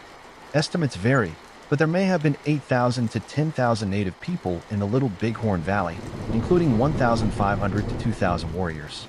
They were well armed, many with repeating rifles and superior knowledge of the terrain, and most importantly, they were fighting for their homes, their families, and their way of life. Custer had expected a few 100 desperate warriors. Instead, he was about to face a formidable coalition, one born not just of resistance, but of spiritual resolve, ancestral duty, and the fierce will to survive. The storm was gathering. On June 22, 1876, Custer and his 7th Cavalry left the mouth of the Rosebud River. Following tracks believed to lead to a nearby native encampment for 3 days, they moved fast, too fast, pushing men and horses to exhaustion. Custer was convinced the native village would scatter if they realized soldiers were coming. He wanted to strike first, strike hard, and claim the glory before General Terry or Gibbon could arrive and steal the spotlight. But this urgency blinded him to caution scouts. Including famed Crow and Arikara warriors, Custer warned that the village ahead was massive, unlike anything they had seen before. Some even climbed high ridges and returned with wide eyes, saying too many to count. They urged Custer to wait to reconsider. He did not. On the morning of June 25th, Custer reached a ridge overlooking the Little Bighorn Valley. From a distance, he could see parts of the great encampment. Teepees stretch along the river like a small city. Smoke rose from cooking fires. Children played, horses grazed. But what he saw as a vulnerable camp was in fact a sleeping giant. Still believing he could surprise them, Custer made the fateful decision to divide his 600-man regiment. He sent Captain Frederick Benteen to scout to the south with 125 men. Major Marcus Reno was ordered to attack the southern end of the village with 140 men. Meanwhile, Custer himself took about 210 men northward, hoping to flank the village from behind and trap the warriors in a pincer move. It was bold, it was risky, and it was based on disastrously false assumptions. Custer did not know that the warriors were already aware of the soldiers' approach. Lakota scouts had spotted dust trails and moving columns. The element of surprise was lost before it ever began as Reno's men descended into the valley. They didn't find panicked families running. They found warriors assembling more warriors than they'd ever imagined. And instead of folding, the camp erupted into organized resistance, led by the very people Custer had underestimated. At that moment, the myth of invincibility surrounding the U.S. Army began to crack. The 7th Cavalry was walking into a storm it couldn't outrun, and Custer was leading the charge straight into its heart. At around 3 p.m. on June 25, 1876, Major Marcus Reno and his men charged the southern end of the native encampment. What they expected was panic, women and children fleeing, warriors scrambling. What they got instead was an organized, furious resistance. Within minutes, the charge unraveled. Reno's men dismounted in the timber along the river and opened fire, but the volume of returning fire shocked them. The warriors were not only numerous, they were aggressive, fast, and coordinated. Lakota and Cheyenne fighters surged across the open ground with terrifying speed, many on horseback, firing with deadly accuracy. Some carried Winchesters and Spencer repeating rifles, more advanced than the single-shot carbines the cavalry used. Reno panicked. Instead of holding his position, he gave a chaotic order to mount and retreat across the river. In the scramble, many soldiers were shot down, some drowned. The retreat turned into a rout. Bloodied and disorganized, Reno's men staggered up a bluff on the east side of the river, desperately trying to form a defensive position. Just then, Captain Frederick Benteen arrived from the south with reinforcements. Together, he and Reno established a rough perimeter atop what would later be called Reno Hill. There they dug in, low on water, surrounded. And under constant fire, they could hear distant gunfire to the north, the sound of Custer's own fate unfolding. But they didn't know exactly what was happening. They sent messengers, but none returned. Meanwhile, in the valley below, native warriors swarmed across the battlefield, emboldened by Reno's retreat. Spirits rose. The prophecy was coming true. The invaders were not invincible. They were fleeing, and more were coming. Up until now, military campaigns on the plains had been predictable. Native groups had learned to expect overwhelming force, fast strikes, and harsh retaliation. But this was different. The warriors were fighting on their own terms, mobile, determined, fueled by vision and rage. And while Reno clung to life on the hilltop, unsure of what had gone wrong, Custer was continuing his advance to the north.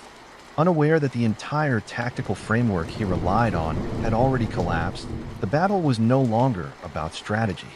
It had become survival, and Custer's clock was ticking. While Reno's forces were retreating in chaos and Benteen was fortifying Reno Hill, Custer and his 210 men pressed northward, entirely unaware of the scale of the battle unfolding behind them, still under the illusion that the village could be attacked from multiple directions. Custer's detachment moved along high ground, hoping to strike the village's rear, but the warriors knew he was coming. By now, the alarm had fully spread through the massive encampment.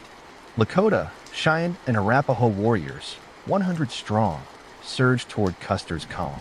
Instead of finding women and children to capture, Custer found himself facing a tidal wave of mounted fighters. His troops were stretched thin along the ridgelines and hills, trying to hold defensive positions, but they were quickly surrounded. The precise sequence of the fight remains debated. There were no survivors from Custer's immediate command, but what is clear is that the 7th Cavalry was overwhelmed in a matter of hours. The native forces, led by warriors like Crazy Horse and Gall, outmaneuvered and outnumbered Custer's men. Their superior knowledge of the terrain and aggressive tactics shredded the cavalry's lines. The soldiers tried to make a stand on what would later be called Last Stand Hill. Surrounded out of ammunition and with no escape, they fell, some in small groups, some alone, some reportedly trying to shoot themselves rather than be captured. Native accounts described the battle as brutal and fast.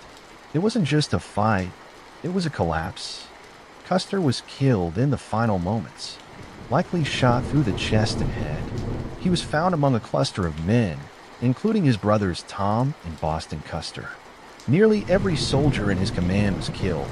Over 200 men wiped out to the last. For the native warriors, it was a staggering and emotional victory, but it wasn't celebrated with triumphalism. Some accounts describe mourning rather than cheering and understanding that while they had won the battle, war was far from over. The U.S. Army would return, and this moment of glory would be met with vengeance. Still, for one day on the rolling hills of Montana, the unstoppable machine of westward expansion had faltered, and Custer, the bold commander chasing legacy, had found it not in conquest, but in annihilation. When the dust finally settled on the evening of June 25th, silence returned to the hills of the Little Bighorn. Fires smoldered, ammunition belts lay scattered, and over 200 soldiers of the 7th Cavalry lay dead, including George Armstrong Custer and nearly every officer under his direct command. The battlefield was littered with broken weapons, fallen horses, and the bodies of men who had never seen it coming. But the native victory, as complete as it was, came with a grim understanding. This was not the end. It was a spar. The U.S. government, humiliated and enraged, would not forgive what they would call a massacre. Back east, newspapers screamed headlines of Custer's last stand, casting him as a martyr and the native warriors as bloodthirsty aggressors. The context, the treaty violations, the gold rush into sacred lands, the defensive nature of the fight was conveniently erased from the national narrative. In the days that followed, native families mourned their own losses. Though victorious, they had suffered casualties too, and they knew the American response would be swift. Some leaders, including Sitting Bull, urged the people to move quickly. They dismantled the great encampment and scattered into smaller bands across the plains, preparing for the retaliation they knew was coming. It wasn't long before U.S. troops, reinforced and rearmed, descended on the region. The defeat at Little Bighorn only hardened Washington's resolve. Policies became harsher. Treaties were torn apart. More troops arrived. The goal was no longer negotiation. It was domination. Sitting Bull eventually fled into Canada to avoid capture, while Crazy Horse continued to fight for another year before being killed under suspicious circumstances in 1877. Many bands, starved and outgunned, were forced onto reservations. Their freedom shattered. The battlefield itself was discovered by relief troops 2 days later. The scene they found was grim and haunting. Many soldiers had been stripped of their uniforms and equipment, a traditional warrior custom meant to deprive enemies of dignity. Some bodies were mutilated, others left untouched, depending on tribal customs and the intensity of the fighting. But no one could deny what had happened. Custer was gone. The 7th Cavalry was decimated, and for a fleeting moment, native resistance had achieved the impossible. They had won. The Battle of Little Bighorn was more than just a military clash. It became a symbol, warped and weaponized by history for the Lakota, Cheyenne, and Arapaho. It was a rare and hard-won victory against overwhelming odds for the U.S. government and its citizens.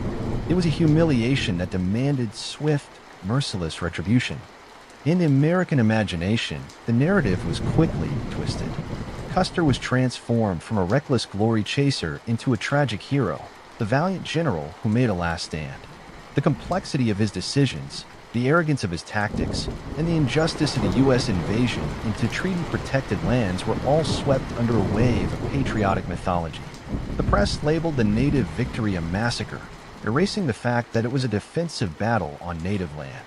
But among native communities, the battle was remembered very differently. It was a moment of unity, bravery, and prophecy fulfilled. The great encampment at the Little Bighorn represented a final shining moment of freedom before the long shadow of reservation life closed in. For many, the battle became a point of pride, a testament to resistance and resilience.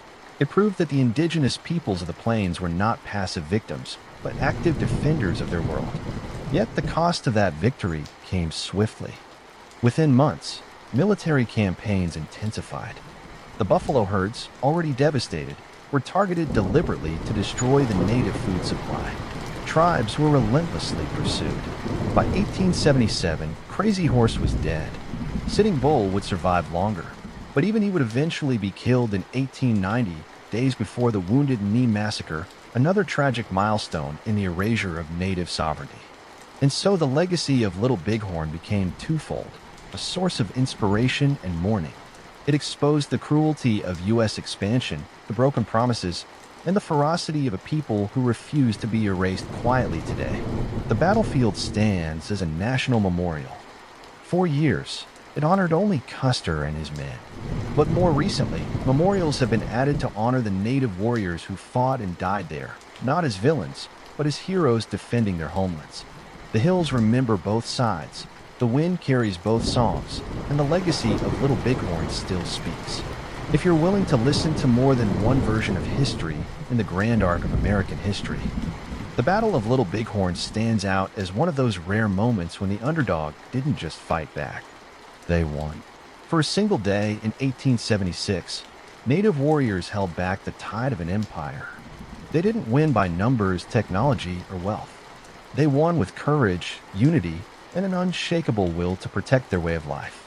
But the tragedy of Little Bighorn is that this victory did not change the outcome of history. It only delayed it. In fact, it accelerated the end. The stunning defeat of Custer enraged Washington. Public opinion hardened. Sympathy for native grievances, where it had existed, was buried under waves of vengeance and nationalism. Congress increased military funding. The campaign against the Plains tribes intensified with brutal precision. Within just a few years, the nomadic life that had defined Lakota, Cheyenne, and Arapaho culture for centuries was gone. The buffalo were nearly extinct, the reservations carved up, the land parceled out. The very hills that had once echoed with hooves and war cries now stood silent. And yet Little Bighorn refused to fade. Over the decades, it has been reinterpreted, reimagined, and reclaimed. For many Americans, it started as a tale of heroic sacrifice. For others, it gradually became a symbol of injustice, of a nation that broke its word and called resistance treason. Today, the site is one of the few battlefields where both sides are remembered, where the markers don't all point in one direction. For Native peoples, the battle remains deeply symbolic, not as the beginning of defeat, but as the final brilliant stand of a free people. A moment when everything that was being taken from them, land, freedom, dignity, was fought for with every ounce of spirit they had left. It was, and still is, a sacred memory. And for the rest of us, Little Bighorn offers a difficult but necessary lesson about power, about myth, about the cost of conquest. It reminds us that history is not always told by the victors. Sometimes it's buried beneath them, waiting to be unearthed. In the end, Custer may have gotten the glory, but the warriors of Little Bighorn got something far more lasting, the truth and the right to say we were here and we fought. The Forbidden City wasn't just built. It was conjured into existence with ambition, labor, and a deep desire for control. In 1406, the Yongle Emperor of the Ming Dynasty ordered the construction of a new imperial palace in Beijing, aiming to move the capital from Nanjing. But this wasn't going to be any ordinary palace. It would become the heart of the Chinese Empire, a fortified city within a city where no one entered unless summoned and no secrets left its walls unfiltered. Over the next 14 years, more than 1 million laborers, craftsmen, and engineers worked to complete this enormous undertaking. The materials alone were drawn from every corner of the empire. Gold and Nanmu wood from Sichuan, giant marble blocks hauled across frozen rivers, and millions of glazed roof tiles baked to perfection. Brick by brick, an empire's pride was set in stone.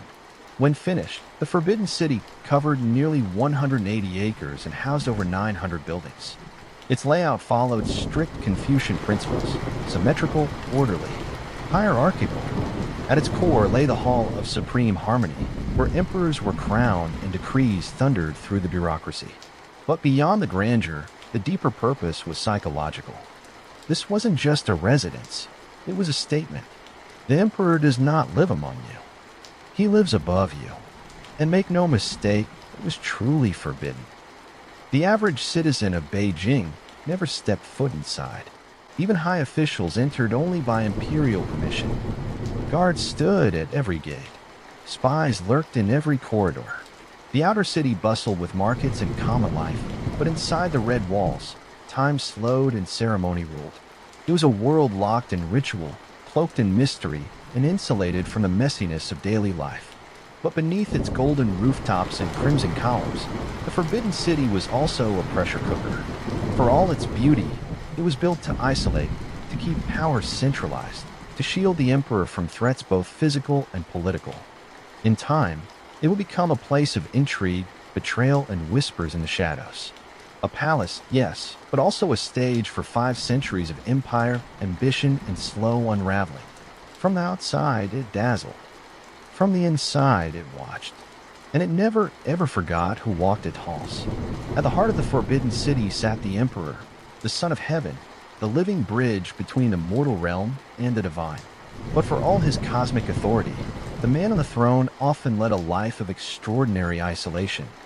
The Forbidden City didn't just protect the Emperor, it consumed him. Every day of his life was scripted with suffocating precision. He awoke to music and was dressed by attendants, and followed a schedule so ritualized it bordered on theatrical. Meals were sampled for poison. Documents were read aloud by ministers kneeling before him. Even a stroll through the gardens required ceremonial clearance and multiple escorts. Nothing was spontaneous. Everything was watched. And while the emperor sat at the top of the hierarchy, he was far from free. The very structure that elevated him also imprisoned him. Surrounded by layers of eunuchs, ministers, consorts, and spies, the emperor rarely encountered the outside world. His information was filtered, his interactions managed, and his ability to act independently, especially in later dynasties, was often stifled by the overwhelming machinery of court protocol. Some emperors handled this with ruthless efficiency, like Yongle or Kangxi, who ruled with a firm hand and mastered the bureaucracy. Others fell into paranoia, decadence, or detachment, lost in their own palace like a gilded ghost. There were emperors who spent months, even years, within the Forbidden City without setting foot outside the walls. The world they ruled might as well have been on the moon. Even within the palace, access to the emperor was tightly controlled. High-ranking officials could wait days for an audience. Family members had limited contact, and heaven helped the servant who crossed the wrong threshold. Protocol dictated where you could stand, how you bowed, and even what you were allowed to see. The emperor could command legions with a word. He often struggled to know who to trust, or what was really happening beyond his walls. The throne might have been carved from jade and set above dragons, but was also surrounded by curtains, layers upon layers of secrecy and ceremony. The Forbidden City crowned its emperor in gold, but it also wrapped him in silence. Behind every throne in the Forbidden City stood an invisible army, not of generals or ministers, but eunuchs, castrated men who served within the palace. Eunuchs began as humble servants, but evolved into some of the most powerful and feared figures in imperial China. In a world where women were cloistered and men were threats, eunuchs occupied a strange middle space, intimate with the emperor, yet politically useful because they could never further rival dynasties. At first, their duties were simple: managing palace chores, delivering messages, and caring for imperial robes. But as the emperors became more secluded, especially during the Ming and Qing dynasties, eunuchs began to fill the vacuum. They controlled access to the emperor, filtered information, and eventually took over administrative functions entirely. Some wielded more power than generals. Others had the emperor's ear in ways even his own family didn't. And with power came ambition and corruption. The history of eunuchs in the Forbidden City is a cycle of rise and ruin. For every loyal servant, there was a schema manipulating imperial decisions, silencing opponents, and hoarding wealth. Some eunuchs, like Wei Zhongxian during the late Ming period, effectively ran the empire from behind silk screens. His enemies disappeared, his allies were promoted, and entire ministries lived in fear of his whispers. But the influence of eunuchs wasn't just political, it was personal. They cared for the emperor since childhood, watched him grow, and often became surrogate fathers, mentors, or enablers. Their presence was constant in the emperor's chambers, his study, his court. If the emperor was lonely, it was often the eunuchs who knew and sometimes exploited that loneliness. Yet their lives were far from luxurious. Many were forcibly castrated as boys, often from poor families, hoping to secure them a future inside the palace. Those who survived the brutal operation and years of menial work could, with cunning and luck, rise in rank. But they were always viewed with suspicion by Confucian scholars and military elites, tolerated, used, and eventually scapegoated when things went wrong. In a city built on ceremony and secrecy, the eunuchs were the silent hands that moved the pieces. Not kings, not pawns, but something far more complicated and far more dangerous. Beyond the grand halls and towering gates of the Forbidden City lay its most secretive zone, the inner court. This was the emperor's private world, a maze of palaces, gardens, and sleeping chambers hidden deep behind the red walls. Here, the business of state gave way to the business of dynasty consorts, concubines, and children. And here politics took on a new, more intimate form, one where beauty, jealousy, and bloodlines ruled the game. The inner court was divided into 3 main palaces for the emperor's use and 6 residences for the empress and concubines. But don't be fooled by the serene names and fragrant gardens. This was not a peaceful retreat. It was a battlefield with dozens, sometimes hundreds of women compete for favors. The inner court was a world of veiled threats, whispered alliances, and calculated ambition. At the top stood the empress, the legal wife of the emperor. She held rank and ceremony, but not always his affection. The emperor's heart and heirs often came from the concubines, whose status could rise or fall overnight depending on a glance, pregnancy, or a single rumor. Some bore sons and were elevated to power. Others faded into obscurity, their names forgotten, their futures quietly erased. Palace maids and senior eunuchs acted as intermediaries, messengers, and occasionally spies. Nothing happened without being seen. Nothing was forgotten. The women of the court had little freedom, but they wielded influence in subtler ways, through charm, manipulation, and sometimes poison. Occasionally, a consort would gain such favor that she effectively ruled through the emperor. One of the most famous was Empress Dowager Cixi, who rose from low-ranking concubine to virtual ruler of China for nearly half a century. Her power began inside these very walls, behind closed doors and silken robes, with a brilliant mind cloaked in patience to outsiders. The inner court was silent and perfumed, a place of art, music, and refinement. But behind the latticed windows and painted screens, it was a pressure chamber where status, survival, and lineage collided. In the Forbidden City, power did not only march in boots and robes. Sometimes it tiptoed through moonlit corridors in embroidered slippers, smiling sweetly, waiting to strike. Inside the Forbidden City, every gesture had meaning, every step, every bow, every incense offering. Nothing was done casually. This wasn't just a palace. It was a divine machine. And the emperor wasn't just a man. He was the son of heaven, the bridge between the earthly and the celestial. That meant every movement he made had cosmic weight. It wasn't just about power, it was about order. Each morning, officials lined up at the Meridian Gate long before sunrise, waiting for the morning court audience. These sessions were brief and highly choreographed. Ministers kneeled, spoke only when spoken to, and delivered their memorials with a practiced humility. Outside the palace, they were powerful men. Inside, they were shadows at the emperor's feet. One of the grandest rituals was the winter solstice ceremony, where the emperor offered sacrifices at the Temple of Heaven to ensure harmony between heaven and earth. These rituals weren't optional. They were political theater on a sacred scale. A failed ritual, bad weather, a forgotten step, was seen as a sign that the mandate of heaven might be weakening. Inside the palace, rituals governed every aspect of life. Weddings, funerals, births, even meals. The emperor's food was inspected by multiple officials and tasted of poison, and arranged according to strict traditions. If the emperor changed the menu without permission, chaos could ripple through the kitchens and court alike. But perhaps the most telling ritual was silence. You didn't speak to the emperor unless spoken to. You didn't look him in the eye. Even his family bowed, rose, and retreated backwards. Distance was mandatory. Intimacy was rare over time. The obsession with ritual became a double-edged sword. On one hand, it preserved continuity, structure, and legitimacy across centuries. On the other hand, it paralyzed decision-making.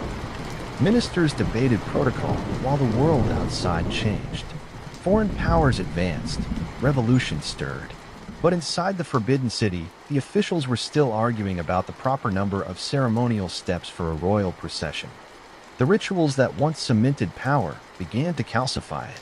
They kept the empire spinning, but also stuck in place like a beautifully painted clock whose hands no longer moved. Inside those golden walls, the performance continued, flawless, precise, and increasingly irrelevant. Beneath the lacquered beams and golden tiles of the Forbidden City lay a world not seen in paintings, a world of shadows, whispers, and endless suspicion. Though the walls kept enemies out, they couldn't keep ambition in. And in a palace where power was concentrated, inherited, and often unstable, the greatest dangers weren't armies at the gates. They were servants in your chamber. Spying was not just common, it was institutionalized. Eunuchs reported to other eunuchs. Palace maids gossiped in coded whispers. Even concubines had informants bribing or blackmailing lower servants for information about their rivals. The emperor's word was law, but most of the time, he didn't know which words to trust. Paranoia was routine. Letters were opened. Conversations were overheard. An offhand remark could be twisted into treason. False accusations flourished. Ministers might rise to glory one day and be exiled the next, based on a whisper. Families disappeared overnight. Some chose suicide over trial, understanding the fate that awaited them if they resisted. The eunuchs were both participants and enforcers of this invisible war. While some were loyal and protective of the emperor, others built spy networks that rivaled secret police. Under the Ming Dynasty, the infamous Eastern Depot, a eunuch-run intelligence agency, was given terrifying power, the ability to arrest, interrogate, and execute without consulting the civil government. Torture was standard. Confessions were extracted like teeth. And while court scholars and officials resented the eunuch's influence, they weren't above intrigue themselves. The court was a chessboard, and every promotion, every marriage alliance, every imperial edict was a move in an endless game. At times, even the emperor was a pawn, especially if he was young, sickly, or uninterested in ruling. Regents and dowagers pulled the strings, smiling in daylight and striking by night. It was a world where success demanded silence, cunning, and impeccable memory for allegiances. One misstep, even an unguarded look, could be fatal. And yet people schemed on, because in the Forbidden City there was no higher prize than proximity to the throne and no deeper fall than losing it. Beneath the rituals and red walls was a city that never truly slept, only watched and waited. The Forbidden City may have looked eternal, its golden roofs glowing in the sun, its red walls unshaken by time. But inside, dynasties rose and crumbled with alarming frequency.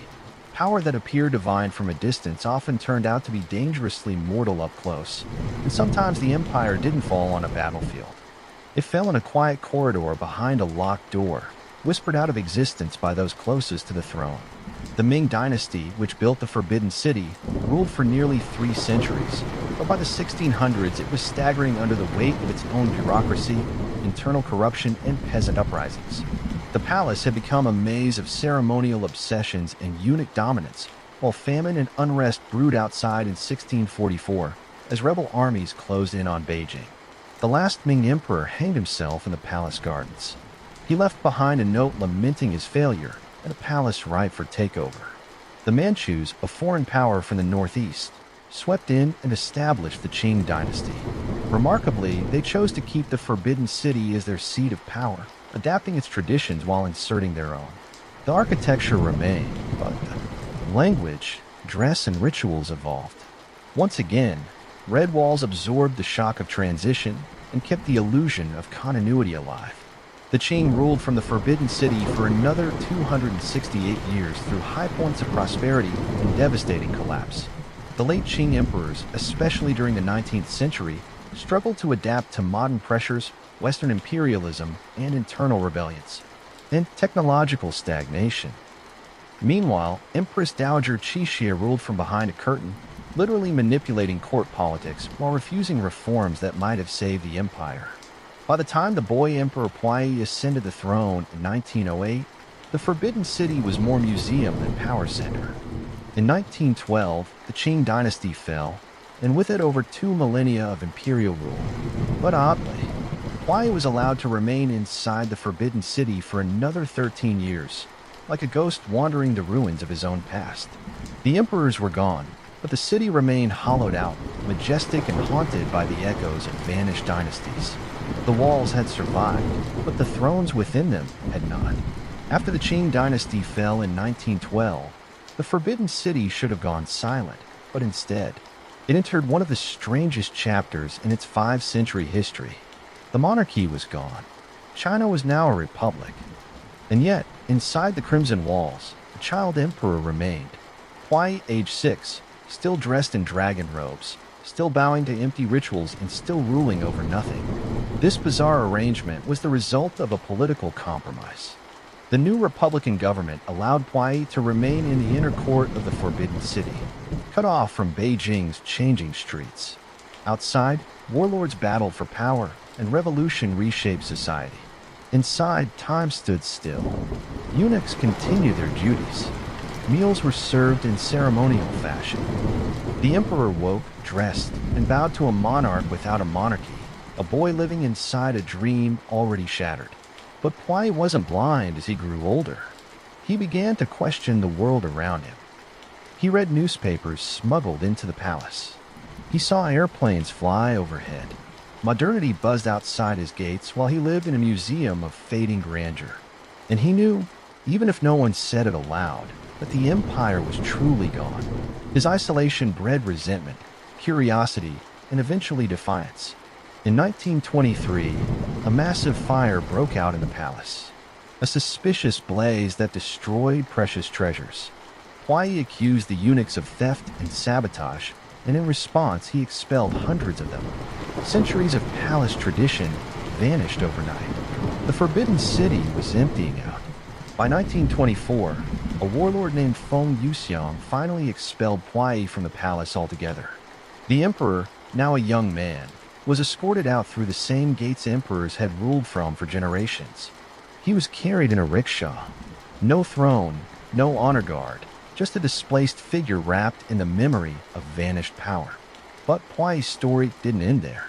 He would later collaborate with the Japanese, become a puppet ruler in Manchuria, and eventually be captured, imprisoned, and re-educated by the communist regime.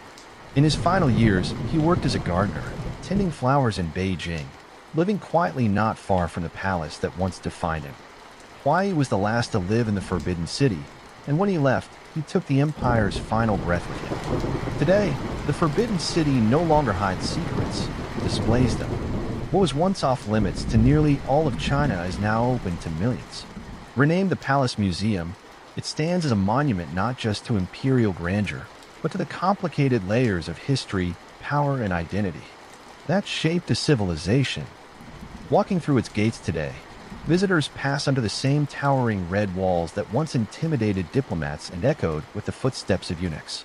The golden roofs still gleam in the sunlight, and the dragon motifs remain as fierce as ever. But now, instead of guards and courtiers, you'll find tour guides, selfie sticks, and schoolchildren with notebooks. The Forbidden City houses more than 1.8 million artifacts. Scrolls, paintings, porcelain, ceremonial garments, weapons, and personal belongings of emperors and empresses.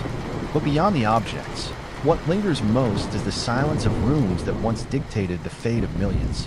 Empty thrones, closed doors, and vast courtyards whisper stories more powerful than any exhibit label. Restoration efforts have kept the complex remarkably intact, and yet the Forbidden City is more than preserved. It has been transformed. It's a living museum, a national symbol, and paradoxically, a place where the memory of autocracy now serves public education. The irony isn't lost. A palace built to exclude has become one of the most visited places on Earth. Still, beneath the tourist chatter and camera flashes, the deeper weight of the site persists. You feel it in the Hall of Supreme Harmony, where emperors once stood above a kneeling court. You feel it in the shaded corridors of the inner court, where whispers decide destinies. And you feel it in the gardens, where lonely rulers once wandered among rock sculptures, longing for a world they could barely touch. In many ways, the Forbidden City is China's mirror, a reflection of grandeur, control, vulnerability, and endurance. It's not just a relic of the past. It's a framework for understanding how history shapes the present. From isolation to revolution to public memory, it has seen every chapter, and it continues to watch, not as a seat of power anymore, but as a witness to everything that followed after the empire's last breath.